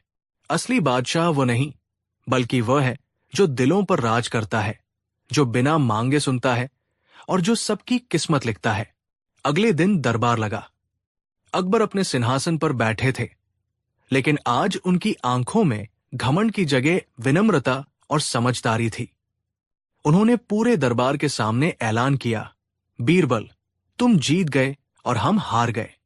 आज तुमने हमारी नहीं, बल्कि हमारे घमंड की हार कराई है। तुमने हमें आईना दिखा दिया। हम ये ऐलान करते हैं कि इस दुनिया में सबसे बड़ा शहंशाह नहीं, बल्कि शहंशाहों को बनाने वाला ईश्वर है। उन्होंने बीरबल को गले लगा लिया और कहा, तुमने हमारा सिर कलम होने से नहीं, बल्कि हमें गलत रास्ते पर जाने से बचाया है। तुम सिर्फ हमारे मंत्री नहीं, हमारे सच्चे दोस्त हो। उस दिन के बाद अकबर एक बेहतर और विनम्र शासक बन गए। उन्होंने अपनी प्रजा का और भी ज्यादा ख्याल रखना शुरू कर दिया। वो समझ गए थे कि असली बड़ाई ताकत दिखाने में नहीं, बल्कि झुके रहने में है, सेवा करने में है। और ये कहानी हमें यही सिखाती है कि इंसान चाहे कितनी भी ऊंचाई पर क्यों न पहुंच जाए, उसे कभी अपने पैर जमीन पर से नहीं हटाने चाहिए, क्योंकि घमंड का सिर हमेशा नीचा होता है और असली ताकत विनम्रता में ही बसती है। शहंशाह आते जाते रहते हैं, लेकिन वो ऊपर वाला हमेशा रहता है, जो कल भी सबसे बड़ा था, आज भी है और हमेशा रहेगा। कहानी 6। सर्दियों की एक सर्द रात थी। घना कोहरा छाया हुआ था, जिसने आगरा शहर को अपनी सफेद चादर में लपेट लिया था।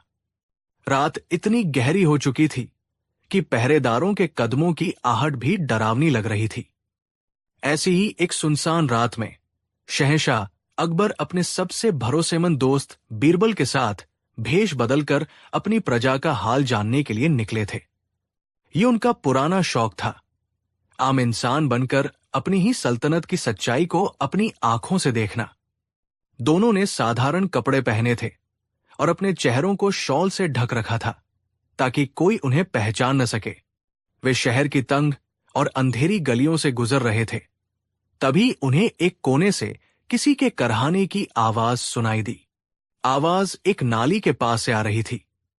अकबर ने रुककर बीरबल से कहा, बीरबल, ये किसकी आवाज है? लगता है कोई मुसीबत में है।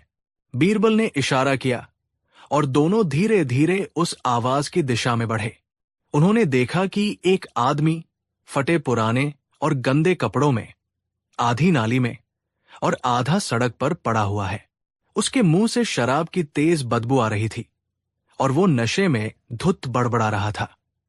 उसे देखकर कोई भी कह सकता था कि वो शहर का कोई पियक्कड़ है। उसे इस हालत में देखकर अकबर को बहुत घिन आई। उन्होंने नफरत से मुंह बनाते हुए कहा, छी, ये तो कोई शराबी है। ऐसे लोग समाज पर बोझ होते हैं, अपनी सारी कमाई शराब में उड़ा देते हैं और फिर नालियों में पड़े रहते हैं। चलो बीरबल, यहां से चलो। ऐसे इंसान की मदद करना भी पाप है। अकबर मुड़ने ही वाले थे कि बीरबल ने उनका हाथ पकड़ लिया। ठहरिए जहां पनाह, बीरबल ने कहा, ये इंसान है और इस वक्त मुसीबत में है। अगर हम इसे यही छोड़ गए तो ये ठंड से अकड़कर मर जाएगा। हमारा धर्म कहता है कि हमें इसकी मदद करनी चाहिए। अकबर ने गुस्से से कहा, धर्म? कैसा धर्म बीरबल? ये एक पापी है। इसने खुद अपनी ये हालत बनाई है। हम शहंशाह होकर एक शराबी को हाथ लगाएं? ये हमारी शान के खिलाफ है। बीरबल ने बड़ी विनम्रता से जवाब दिया, आलम पनाह, शान सिंहासन पर होती है, इंसानियत सड़कों पर परखी जाती है। हो सकता है ये शराबी हो, लेकिन ये किसी का बेटा, किसी का पति या किसी का पिता भी हो सकता है। क्या पता किस मजबूरी ने इसे इस रास्ते पर धकेल दिया हो। अकबर बीरबल की दलीलों के आगे चुप हो गए, लेकिन उनके चेहरे पर नाराजगी साफ झलक रही थी। बीरबल ने बिना किसी हिचकिचाहट के उस शराबी को उठाने की कोशिश की। वो आदमी इतना भारी और नशे में बेसुध था कि बीरबल अकेले उसे नहीं उठा पा रहे थे। बीरबल ने अकबर की तरफ देखा, हुजूर, मेरी मदद कीजिए। अकबर को गुस्सा तो बहुत आया, लेकिन बीरबल के कहने पर उन्होंने अपनी नफरत को दबाया और भारी मन से उस शराबी को उठाने में मदद की। दोनों ने मिलकर उसे अपनी पीठ पर लादा। उसके गंदे कपड़ों की बदबू और शराब की दुर्गंध अकबर को परेशान कर रही थी, लेकिन वो चुप रहे। बीरबल ने उस आदमी से पूछा, भाई, तुम्हारा घर कहाँ है? शराबी ने नशे में धुत लड़खड़ाती जुबान में अपने घर का पता बताया।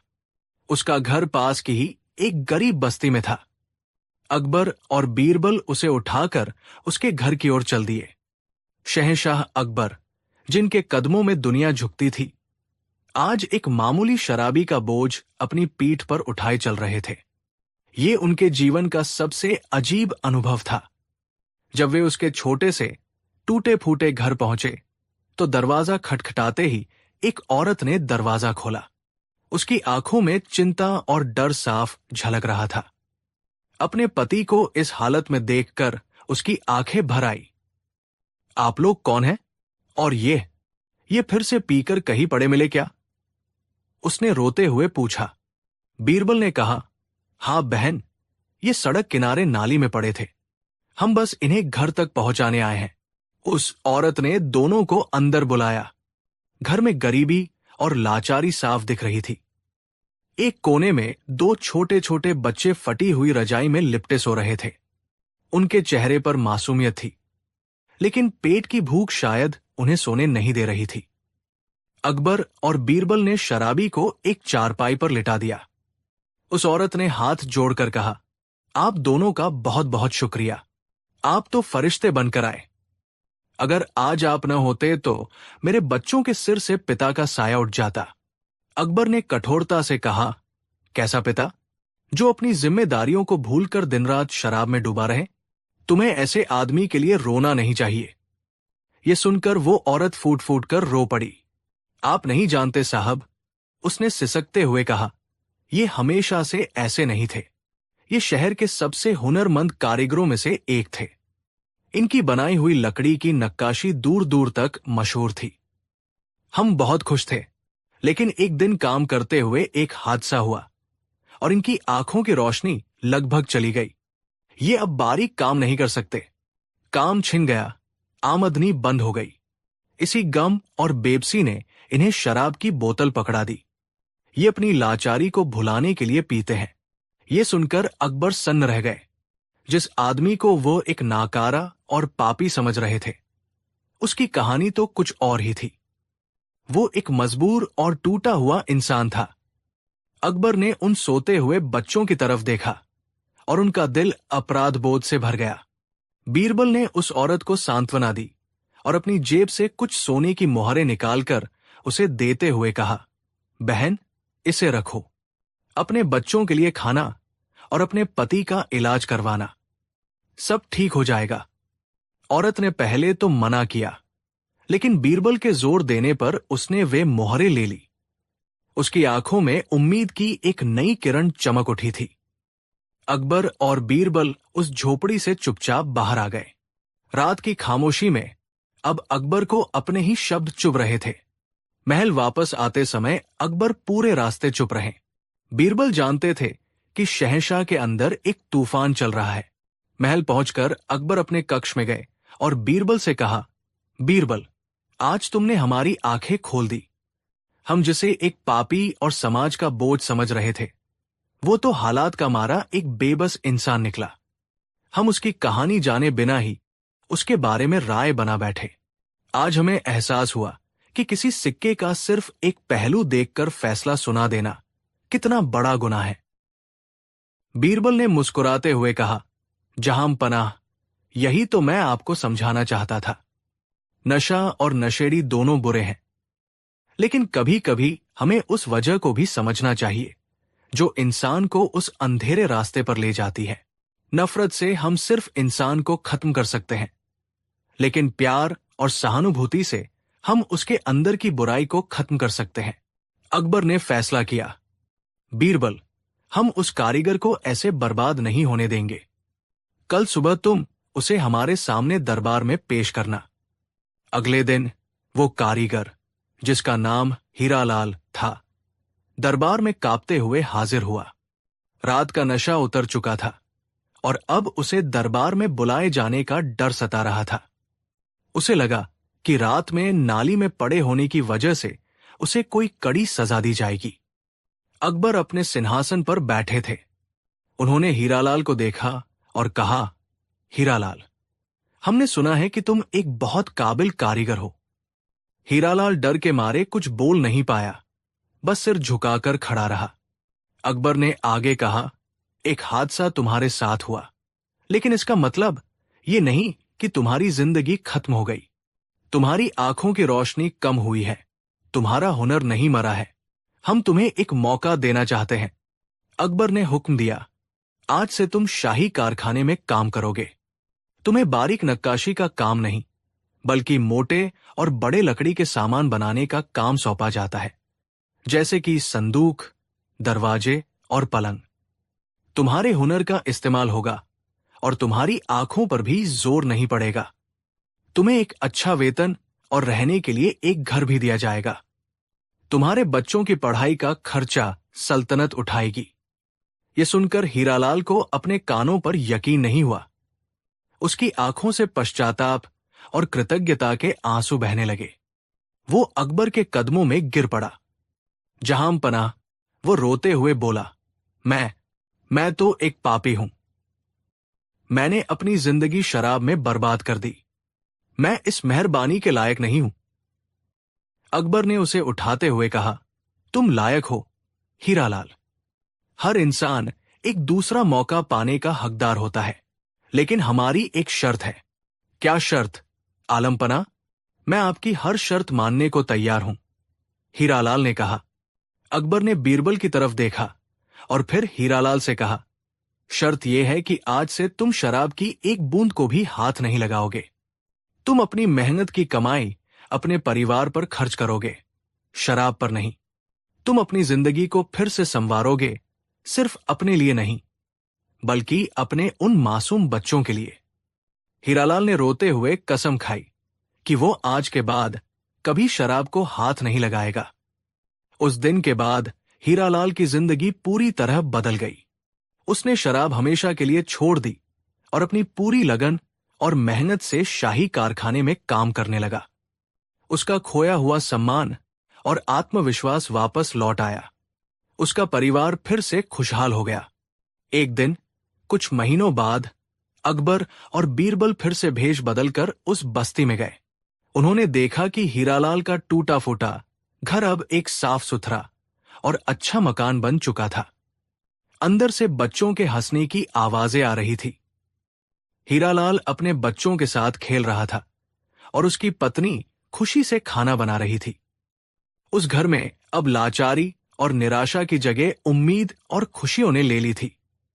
ये देखकर अकबर की आंखों में संतोष के आंसू आ गए। उन्होंने बीरबल से कहा, बीरबल, आज हमें असली जीत का एहसास हो रहा है। एक सल्तनत जीतना उतना बड़ा काम नहीं जितना किसी एक हारी हुई जिंदगी को जीत लेना है। तुमने हमें सिखाया कि नफरत से नहीं, बल्कि रहम और मौके से दुनिया को बेहतर बनाया जा सकता है। बीरबल ने मुस्कुराते हुए कहा, जहां पनाह, आपने सिर्फ हीरालाल की जिंदगी नहीं बदली, आपने एक मिसाल कायम की है। आपने ये साबित किया है कि एक बादशाह का काम सिर्फ सजा देना नहीं, बल्कि सही रास्ता दिखाना भी है। और ये कहानी हमेशा के लिए अमर हो गई। ये हमें सिखाती है कि किसी भी इंसान को सिर्फ उसकी बाहरी हालत देखकर आंकना नहीं चाहिए। हर इंसान के पीछे एक कहानी होती है। नफरत और घृणा किसी समस्या का हल नहीं है, बल्कि करुणा, सहानुभूति और एक मौका किसी की भी जिंदगी को बदल सकता है। एक छोटी सी मदद, एक छोटी सी पहल, एक अंधेरी जिंदगी में उम्मीद का सूरज उगा सकती है। कहानी 7। ये कहानी उस दौर की है जब मुगल सल्तनत अपनी बुलंदी पर थी, लेकिन इंसान का मन आज भी वैसा ही था जैसा सदियों पहले था, डर और अंधविश्वास से भरा हुआ। आगरा की गलियों में उन दिनों एक अजीब सा तौस फैल रहा था। एक ऐसा डर जो तलवारों से नहीं, बल्कि फुसफुसाहटों से पैदा हुआ था। शहर के बाहर यमुना नदी के किनारे एक साधु ने डेरा डाला था, जिसका नाम था बाबा कल्याणानंद। लोग कहते थे कि कल्याणानंद कोई साधारण साधु नहीं, बल्कि सिद्ध पुरुष है। उसके पास अलौकिक शक्तियां हैं। वो हवा में से आग पैदा कर सकता है, लोगों के मन की बातें पढ़ सकता है, और सबसे खतरनाक, वो काला जादू कर सकता है। जो उसकी बात नहीं मानता, उसके घर पर दुर्भाग्य का पहाड़ टूट पड़ता था। देखते ही देखते आगरा के आम लोगों से लेकर बड़े बड़े अमीर व्यापारी तक उसके भक्त बन गए। लोग अपनी दौलत, अपने जेवर उसके कदमों में रख देते, बस इस डर से कि कहीं बाबा का श्राप उन्हें न लग जाए। ये खबर जब बादशाह अकबर के दरबार में पहुंची तो दरबारियों में भी हलचल मच गई। कुछ मंत्री बाबा को ढोंगी बता रहे थे, तो कुछ उसकी शक्तियों से तौफजदा थे। बादशाह अकबर खुद विज्ञान और तर्क में विश्वास रखते थे, लेकिन वो अपनी प्रजा के डर को नजरअंदाज नहीं कर सकते थे। एक दिन दरबार में इस मुद्दे पर गर्मा गर्म बहस चल रही थी। एक मंत्री ने कहा, जहां पनाह, मैंने खुद अपनी आंखों से देखा है, बाबा ने अपनी खाली हथेली पर एक दिया जला दिया। ये कोई जादू नहीं तो और क्या है? दूसरा मंत्री बोला, और तो और, उसने मेरे मन की बात बता दी, जो राज मेरे सिवा कोई नहीं जानता था, वो बाबा ने सबके सामने कह दिया। बादशाह अकबर ने बीरबल की ओर देखा, जो हमेशा की तरह शांत बैठे सब सुन रहे थे। बीरबल, इस मामले पर तुम्हारी चुप्पी हमें परेशान कर रही है। क्या तुम्हें नहीं लगता कि यह मामला गंभीर है? हमारी प्रजा डर में जी रही है। बीरबल अपनी जगह से उठे और अदब से झुके। जहां पनाह, आग का होना और आग का दिखना दो अलग बातें हैं, और जहां तक मन की बात जानने का सवाल है, तो सबसे बड़ा जादूगर इंसान का अपना डर होता है, जो उसके राज खुद ब खुद उगलवा देता है। मुझे लगता है इस बाबा की शक्ति उसकी सिद्धियों में नहीं, बल्कि हमारे समाज के अंधविश्वास में छिपी है। दरबारियों को बीरबल की ये बात पसंद नहीं आई। उन्हें लगा कि बीरबल बाबा की शक्तियों का अपमान कर रहे हैं, लेकिन अकबर बीरबल की बातों में छिपी गहराई को समझ रहे थे। मामला तब और बिगड़ गया जब बाबा का असर शाही महल के अंदर तक पहुंच गया। बादशाह अकबर की एक बेगम, जिनका नाम बेगम सलीमा था, अपने शहजादे के भविष्य को लेकर बहुत चिंतित रहती थी। किसी दासी के बहकावे में आकर वो भेष बदलकर बाबा कल्याणानंद के पास पहुंच गई। बाबा कल्याणानंद एक शातिर खिलाड़ी था। उसने महल के अंदर अपने जासूस छोड़ रखे थे, जो उसे हर छोटी बड़ी खबर देते थे। एक लालची सिपाही, इनायत खान, उसे महल की सारी गुप्त बातें बताता था। जैसे ही बेगम सलीमा वहां पहुंची, बाबा ने ध्यान लगाने का नाटक किया और बोला, आइए बेगम सलीमा, आपके मन में अपने शहजादे के स्वास्थ्य को लेकर जो चिंता है वो व्यर्थ है। बस आपको उस बुरी नजर से बचना होगा जो महल के भीतर से ही आपके शहजादे पर लगी है। बेगम सलीमा ये सुनकर सन्न रह गई। बाबा ने न केवल उनका नाम पहचान लिया, बल्कि उनकी सबसे गहरी चिंता भी बता दी। वो पूरी तरह से बाबा के जाल में फंस गई। उन्होंने बाबा को बेशकीमती तोहफे दिए और उसकी हर बात पर यकीन करने लगी। महल में लौटकर उन्होंने बादशाह अकबर को भी यकीन दिलाया कि बाबा कल्याणानंद कोई साधारण इंसान नहीं है और हमें उनका सम्मान करना चाहिए, वरना सल्तनत पर कोई भारी संकट आ सकता है। अब अकबर भी दुविधा में पड़ गए। एक तरफ बीरबल का तर्क था और दूसरी तरफ उनकी अपनी बेगम का विश्वास और प्रजा का डर। उन्होंने फैसला किया कि वो खुद इस बाबा की परीक्षा लेंगे। बाबा कल्याणानंद को शाही दरबार में हाजिर होने का हुक्म दिया गया। अगले दिन दरबार खचाखच भरा हुआ था। बाबा कल्याणानंद अपनी भगवा वेशभूषा में, लंबी दाढ़ी और चमकती आंखों के साथ दरबार में दाखिल हुआ। उसके चेहरे पर एक अजीब सा आत्मविश्वास था। अकबर ने कहा, बाबा, हमने आपके बारे में बहुत कुछ सुना है। हम जानना चाहते हैं कि आपकी शक्तियों में कितनी सच्चाई है। बाबा मुस्कुराया, जहां पनाह, शक्तियां दिखाने की चीज नहीं, महसूस करने की होती है। लेकिन आपकी तसल्ली के लिए मैं आपको एक छोटा सा चमत्कार दिखाता हूं। उसने अपने हाथ आगे बढ़ाए और आंखें बंद कर ली। वो कुछ मंत्र बुदबुदाने लगा। अचानक उसकी हथेली पर एक छोटी सी आग की लपट जल उठी। पूरा दरबार आश्चर्य से चीख पड़ा। मंत्री एक दूसरे का मुंह देखने लगे। इसके बाद बाबा ने एक मंत्री की ओर इशारा करते हुए कहा, मंत्री जी, आप इस बात से परेशान हैं कि आपका बेटा आपकी बात नहीं सुनता और गलत संगत में पड़ गया है ना? वो मंत्री हक्का बक्का रह गया। ये बात सच थी और उसने किसी को नहीं बताई थी। अब तो दरबार में लगभग सभी को यकीन हो गया कि बाबा चमत्कारी है। बादशाह अकबर भी प्रभावित हुए बिना न रह सके। उन्होंने बाबा को रहने के लिए शाही मेहमान खाने में जगह दी और उसकी सेवा के लिए नौकर चाकर लगा दिए। सिर्फ एक शख्स था जिसके चेहरे पर कोई हैरानी नहीं थी, बीरबल। वो शांत मन से सब देख रहे थे। दरबार खत्म होने के बाद बीरबल सीधे अपने कक्ष में गए। उन्होंने अपने कुछ सबसे भरोसेमंद जासूसों को बुलाया। बीरबल ने कहा, मुझे बाबा कल्याणानंद पर 24 घंटे नजर चाहिए। वो किससे मिलता है, कहाँ जाता है, क्या खाता पीता है, और सबसे जरूरी, उसके आश्रम से कौन कौन सी चीजें आती जाती है। मुझे हर बात की खबर चाहिए। और तुम में से 2 लोग भक्त बनकर उसके आश्रम में ही रहने लगो। जासूस अपने काम पर लग गए। बीरबल जानते थे कि हर जादू के पीछे कोई न कोई तरकीब जरूर होती है।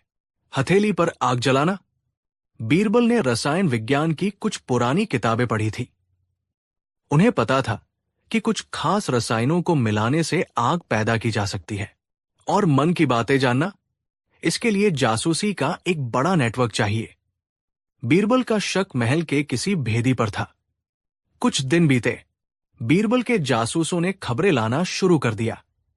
एक जासूस ने बताया कि बाबा के आश्रम में हर रोज शहर के एक हकीम के यहां से कुछ पुड़िया आती है, जिनमें अजीब से पाउडर और तेल होते हैं। दूसरे जासूस ने खबर दी कि बाबा देर रात को कुछ लोगों से मिलता है, जो उसे शहर के अमीरों के घरों की खबरें देते हैं। लेकिन सबसे बड़ी सफलता तब मिली जब बीरबल के एक जासूस ने महल के सिपाही इनायत खान को बाबा के एक आदमी से छिपकर मिलते हुए देख लिया। वो उसे महल की बातें बता रहा था और बदले में सोने के सिक्के ले रहा था। अब बीरबल के सामने सारी तस्वीर साफ हो चुकी थी। बाबा कोई सिद्ध पुरुष नहीं, बल्कि एक धूर्त ठग था जो जासूसी और हाथ की सफाई से लोगों को बेवकूफ बना रहा था। लेकिन अब सवाल यह था कि उसे बेनकाब कैसे किया जाए। अगर बीरबल सीधे बादशाह के पास जाते तो शायद कोई उनकी बात पर यकीन न करता, क्योंकि सब बाबा का चमत्कार अपनी आंखों से देख चुके थे। बीरबल को एक ऐसा जाल बिछाना था जिसमें बाबा खुद आकर फंसे। बीरबल सीधे बादशाह अकबर के पास पहुंचे। जहां पनाह, मैं बाबा कल्याणानंद की शक्तियों को चुनौती देना चाहता हूं। अकबर हैरान रह गए। बीरबल, ये तुम क्या कह रहे हो? तुमने उनका चमत्कार नहीं देखा? बीरबल ने कहा, जहां पनाह, मैंने देखा है, लेकिन हीरे को कसौटी पर परखे बिना उसकी कीमत नहीं लगानी चाहिए। मैं चाहता हूं कि आप एक सार्वजनिक सभा का आयोजन करें, जहां बाबा को अपनी शक्तियों का अंतिम और सबसे बड़ा प्रमाण देना होगा। अगर वो सफल हो गए तो मैं अपनी हार मान लूंगा और दरबार छोड़कर चला जाऊंगा। अकबर को बीरबल पर पूरा भरोसा था। वो जानते थे कि बीरबल बिना सोचे समझे कोई कदम नहीं उठाते। उन्होंने बीरबल की बात मान ली और पूरे शहर में ऐलान करवा दिया कि अगले शुक्रवार को शाही मैदान में बाबा कल्याणानंद अपनी दिव्य शक्तियों का सबसे बड़ा प्रदर्शन करेंगे। शुक्रवार का दिन आया। शाही मैदान लोगों से खचाखच भरा हुआ था। बादशाह अकबर, बेगम सलीमा और सभी दरबारी एक ऊंचे मंच पर बैठे थे। दूसरी तरफ बाबा कल्याणानंद अपने शिष्यों के साथ आसन पर विराजमान था। उसके चेहरे पर अहंकार साफ झलक रहा था। उसे लगा कि ये उसकी सबसे बड़ी जीत का दिन है। बीरबल मंच पर आए और बोले, आज हम सब बाबा कल्याणानंद की शक्तियों के गवाह बनेंगे। बाबा को आज 3 काम करने होंगे जो किसी साधारण इंसान के बस में नहीं है। भीड़ में सन्नाटा छा गया। बीरबल ने पहली चुनौती रखी। बाबा, आपके सामने पानी से भरा ये मटका रखा है। आपको बिना इसे छुए और बिना इसमें कुछ डाले इस सादे पानी को गुलाब के शरबत में बदलना होगा।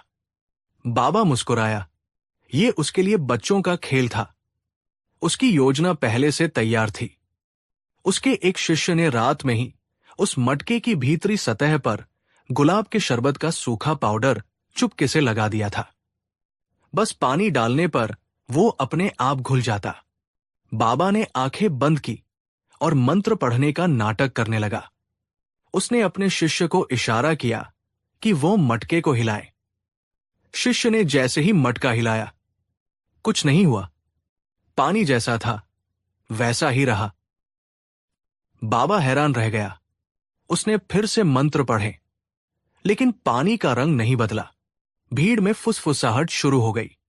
असल में बीरबल को बाबा की इस चाल का अंदाजा था।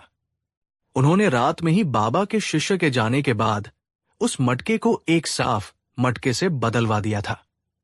बाबा का चेहरा पीला पड़ गया। उसने कहा, आज मेरा ध्यान केंद्रित नहीं हो पा रहा है। कोई नकारात्मक ऊर्जा है यहां। बीरबल मुस्कुराए। कोई बात नहीं बाबा, शायद दूसरी चुनौती आपके लिए आसान हो। बीरबल ने दूसरी चुनौती पेश की। बाबा, ये एक बंद संदूक है। इसके अंदर जहांपनाह ने अपने हाथ से एक संदेश लिखा है और इसे शाही मुहर से बंद किया है। आपको अपनी दिव्य दृष्टि से पढ़कर बताना है कि इस संदूक के अंदर क्या लिखा है। बाबा के चेहरे पर फिर से मुस्कान लौट आई। इस चुनौती के लिए भी वो तैयार था। उसके जासूस इनायत खान ने उसे पिछली रात ही बता दिया था कि बादशाह क्या लिखने वाले हैं।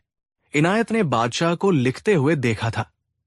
बाबा ने आंखें बंद की और पूरे आत्मविश्वास से बोला, इस संदूक में लिखा है, सल्तनते मुगलिया हमेशा आबाद रहे। बेगम सलीमा और कई दरबारियों ने तालियां बजाईं।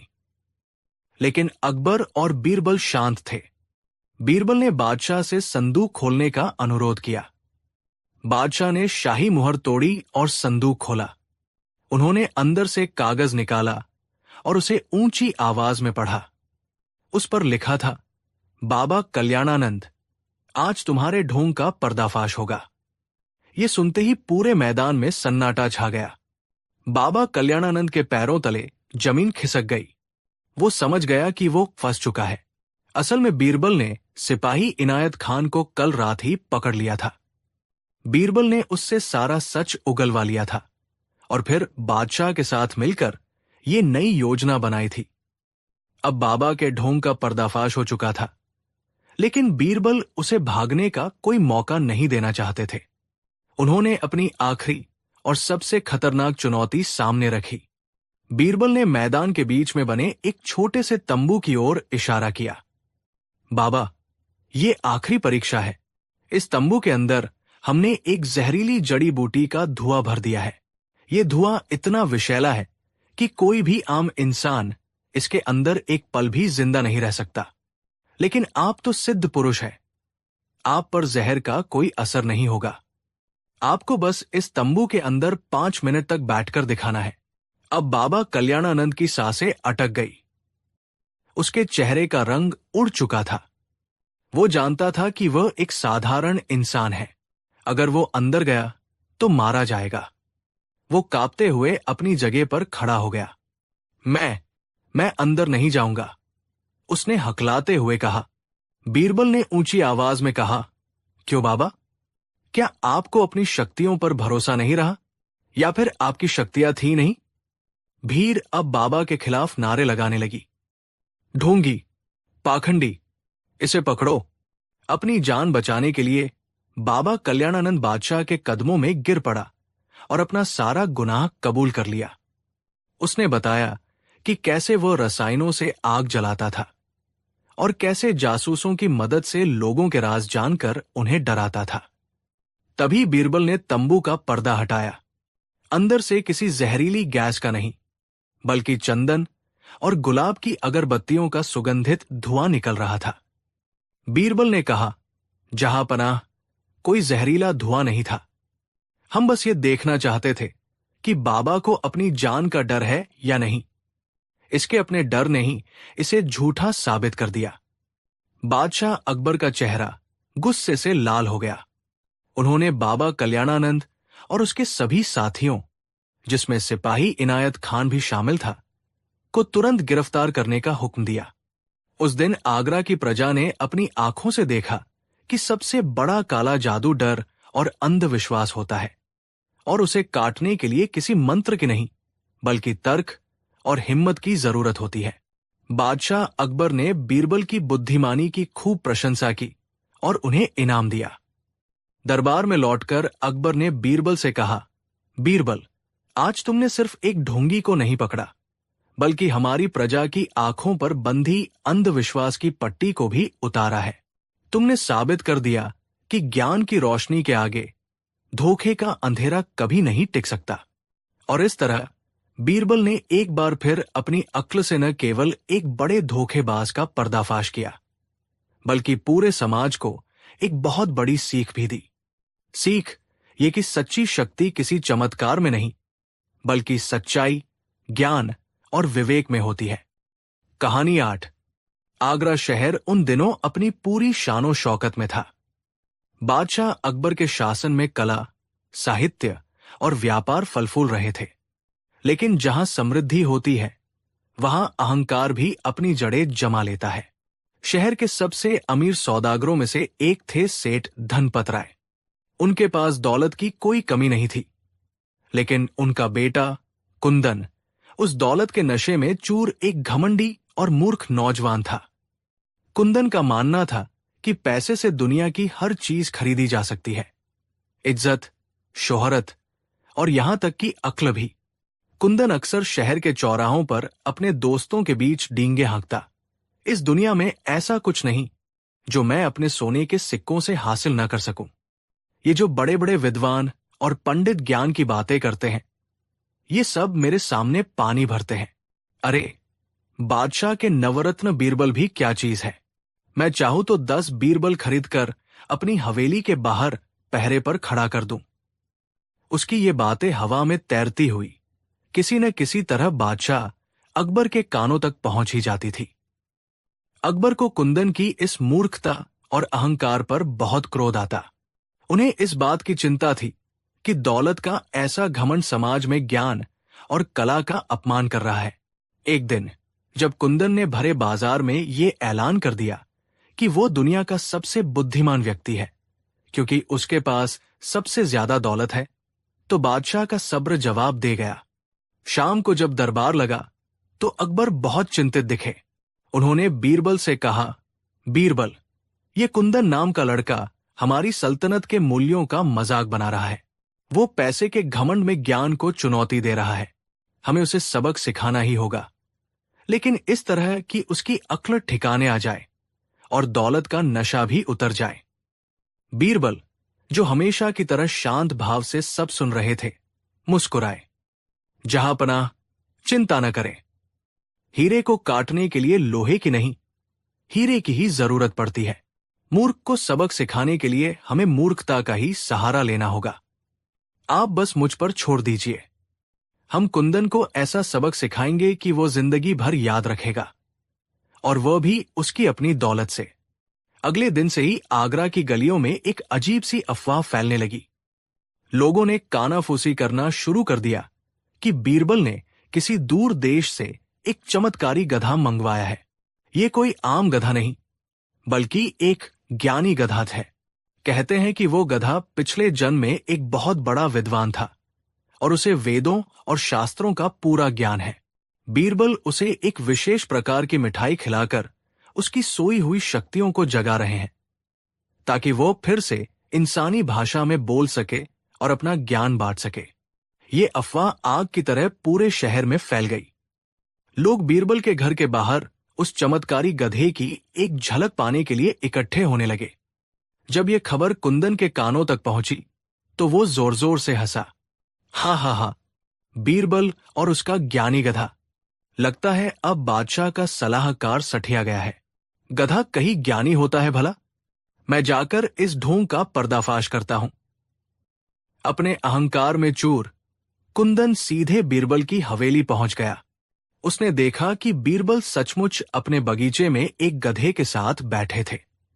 गधे के सामने कुछ पुरानी पांडुलिपियां और किताबें रखी थी, जो कि बीरबल ने जानबूझकर उल्टी रखी थी। बीरबल बड़ी गंभीरता से गधे को कुछ समझा रहे थे।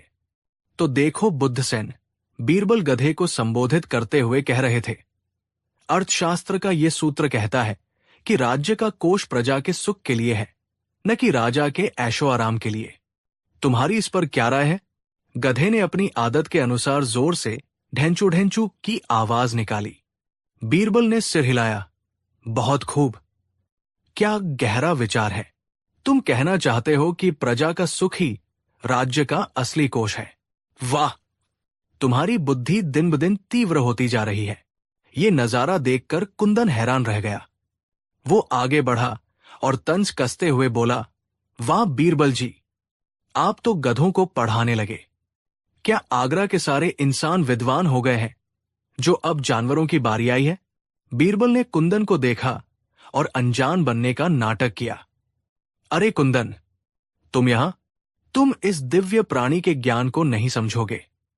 ये साधारण गधा नहीं है, ये पूर्व जन का महान पंडित बुद्धसेन है। बस कुछ ही हफ्तों में ये इंसानी भाषा में बोलना शुरू कर देगा। और ये चमत्कार होगा कैसे? कुंदन ने मजाक उड़ाते हुए पूछा। बीरबल ने एक छोटी सी कटोरी से एक लड्डू उठाया, जो देखने में बहुत स्वादिष्ट लग रहा था। यह है ज्ञानवर्धक मिठाई। इसे हिमालय की दुर्लभ जड़ी बूटियों और मेरे गुप्त नुस्खे से बनाया गया है। इसे खाने से ही बुद्धसेन की चेतना जागृत हो रही है।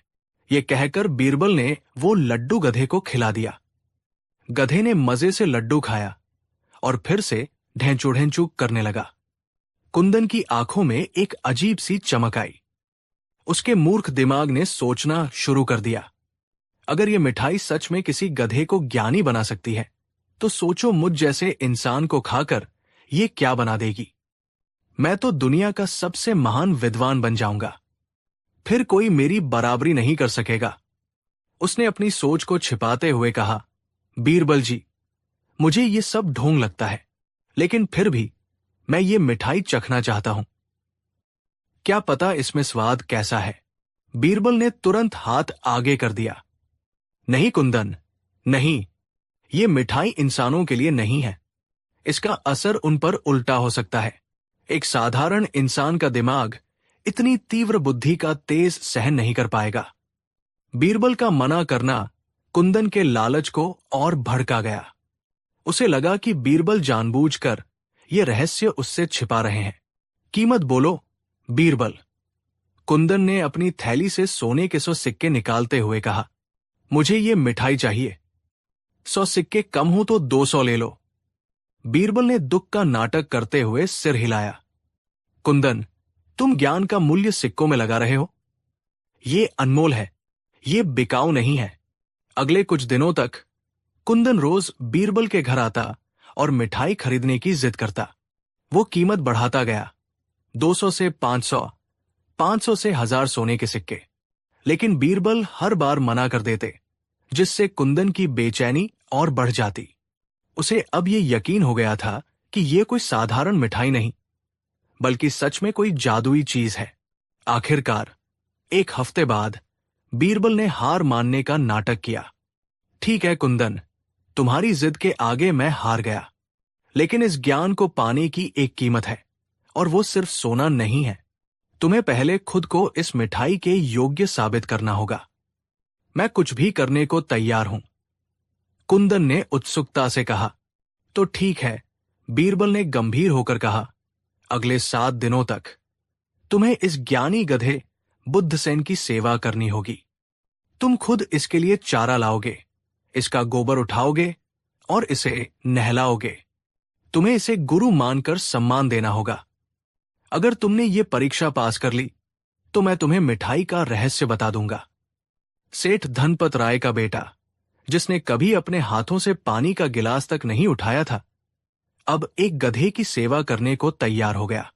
ये खबर पूरे आगरा में फैल गई और लोग छिप छिप कर ये तमाशा देखने आते। कुंदन रेशमी कपड़े पहने, नाक पर रुमाल रखे हुए गधे का गोबर उठाता। वो उसे अपने हाथों से चारा खिलाता और कहता, गुरुदेव, भोजन ग्रहण कीजिए।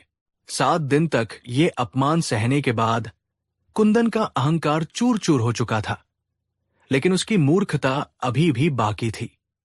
वो बीरबल के पास पहुंचा। मैंने आपकी शर्त पूरी कर दी, अब मुझे मिठाई का रहस्य बताइए। बीरबल उसे एक कमरे में ले गए। कुंदन, इस मिठाई का नुस्खा बहुत कीमती है। इसे पाने के लिए तुम्हें 10,000 सोने के सिक्के देने होंगे। 10,000 सोने के सिक्के, ये एक बहुत बड़ी रकम थी, लेकिन कुंदन के लिए अपनी महानता के आगे कुछ भी नहीं थी। उसने तुरंत अपने पिता के खजाने से 10,000 सिक्के लाकर बीरबल के कदमों में रख दिए।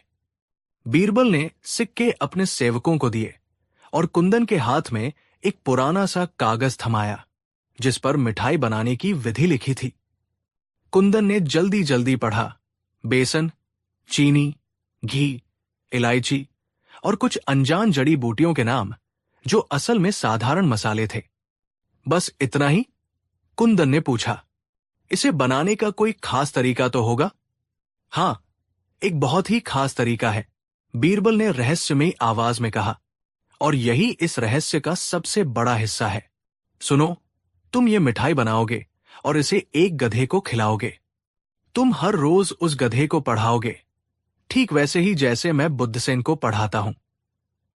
तुम्हें धैर्य रखना होगा। कुछ महीनों में या शायद कुछ सालों में वो गधा बोलने लगेगा और एक महान विद्वान बन जाएगा। कुंदन की आंखें चमक उठीं।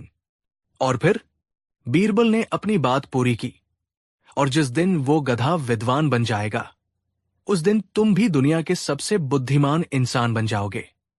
क्योंकि जो इंसान एक गधे को विद्वान बना सकता है, उसकी अपनी बुद्धि का तो कोई मुकाबला ही नहीं होगा। लेकिन इसके बाद बीरबल ने एक चेतावनी दी, जो उनके जाल का आखिरी और सबसे महत्वपूर्ण हिस्सा थी। पर एक बात याद रखना, कुंदन, ये तरीका सिर्फ एक ही शर्त पर असफल हो सकता है। अगर गधे को पधाने वाला इंसान खुद ही महामूर्ख हो, तो ये जादू काम नहीं करेगा। गधा कभी विद्वान नहीं बन पाएगा। कुंदन खुशी से उछल पड़ा। उसे लगा कि उसने दुनिया का सबसे बड़ा रहस्य खरीद लिया है। वो बीरबल को धन्यवाद देकर भागा। उसने बाजार से सबसे अच्छा गधा खरीदा, अपनी हवेली में एक पाठशाला बनवाई और शाही रसोइयों को ज्ञानवर्धक मिठाई बनाने के काम पर लगा दिया। अब कुंदन का रोज का यही काम था। वो सुबह उठता, गधे को मिठाई खिलाता और फिर घंटों उसे किताबें पढ़कर सुनाता।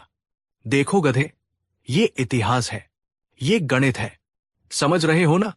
गधा बदले में बस ढेंचू ढेंचू करता और कुंदन इसे उसकी सहमति समझता। महीने बीतते गए। कुंदन का सारा समय और पैसा उस गधे पर खर्च हो रहा था। आगरा के लोग अब खुलेआम उसका मजाक उड़ाते। बच्चे उसे देखकर चिल्लाते, देखो, गधे को पढ़ाने वाला गधा जा रहा है। आखिरकार 6 महीने बीत गए। गधा तो गधा ही रहा, लेकिन कुंदन की हालत पागलों जैसी हो गई थी। वो हताश होकर बीरबल के पास पहुंचा। बीरबल जी, ये क्या मजाक है? 6 महीने हो गए, आपका नुस्खा काम नहीं कर रहा। मेरा गधा एक शब्द भी नहीं बोला। बीरबल उसे लेकर सीधे बादशाह अकबर के दरबार में पहुंचे। दरबार खचाखच भरा हुआ था। अकबर ने पूछा, क्या हुआ कुंदन? तुम इतने परेशान क्यों हो? कुंदन ने अपनी सारी कहानी सुनाई। जहांपनाह, आपके सलाहकार ने मुझे धोखा दिया है। इन्होंने 10,000 सोने के सिक्कों के बदले मुझे एक झूठा नुस्खा दिया। मेरा गधा विद्वान नहीं बना। पूरा दरबार अपनी हंसी रोकने की कोशिश कर रहा था। बीरबल ने बड़ी शांति से पूछा, कुंदन, क्या मैंने तुम्हें यह नहीं बताया था कि यह तरीका सिर्फ एक ही शर्त पर असफल होता है? हां, बताया था, कुंदन ने कहा। आपने कहा था कि अगर पधाने वाला खुद महामूर्ख हो, तो यह जादू काम नहीं करेगा। ये कहते ही कुंदन अचानक चुप हो गया। उसके अपने शब्द उसके कानों में गूंज रहे थे। उसकी आंखों के सामने अंधेरा छा गया। उसे अपनी मूर्खता का एहसास हुआ। वो समझ गया कि बीरबल ने उसे कैसे उसी के जाल में फंसा दिया। बीरबल ने बादशाह की ओर मुड़कर कहा, जहां अपना, जो इंसान ये मान ले कि मिठाई खिलाने से एक गधा विद्वान बन सकता है और 6 महीने तक इस उम्मीद में अपना समय और पैसा बर्बाद करता रहे, उससे बड़ा मूर्ख और कौन हो सकता है? मैंने तो बस आईना दिखाया है। ये सुनते ही पूरा दरबार ठहाकों से गूंज उठा। कुंदन का चेहरा शर्म से लाल हो गया। वो बादशाह के कदमों में गिर पड़ा और अपनी गलती के लिए माफी मांगने लगा। बादशाह अकबर ने उसे उठाया और कहा, कुंदन, उम्मीद है आज तुम्हें समझ आ गया होगा कि ज्ञान दौलत से नहीं, मेहनत और विनम्रता से मिलता है। जाओ और अपनी दौलत का सही इस्तेमाल करो। बीरबल ने वे 10,000 सोने के सिक्के आगरा में एक नई पाठशाला बनाने के लिए दान कर दिए, जहां गरीब बच्चे मुफ्त में पढ़ सकते थे। और कुंदन, कहते हैं कि उस दिन के बाद उसका सारा घमंड उतर गया और वो सचमुच ज्ञान हासिल करने के रास्ते पर चल पड़ा। और इस तरह बीरबल ने मिठाई और गधे की मदद से न केवल एक मूर्ख को मूर्ख बनाया, बल्कि उसे और पूरे समाज को एक अनमोल सबक भी सिखाया।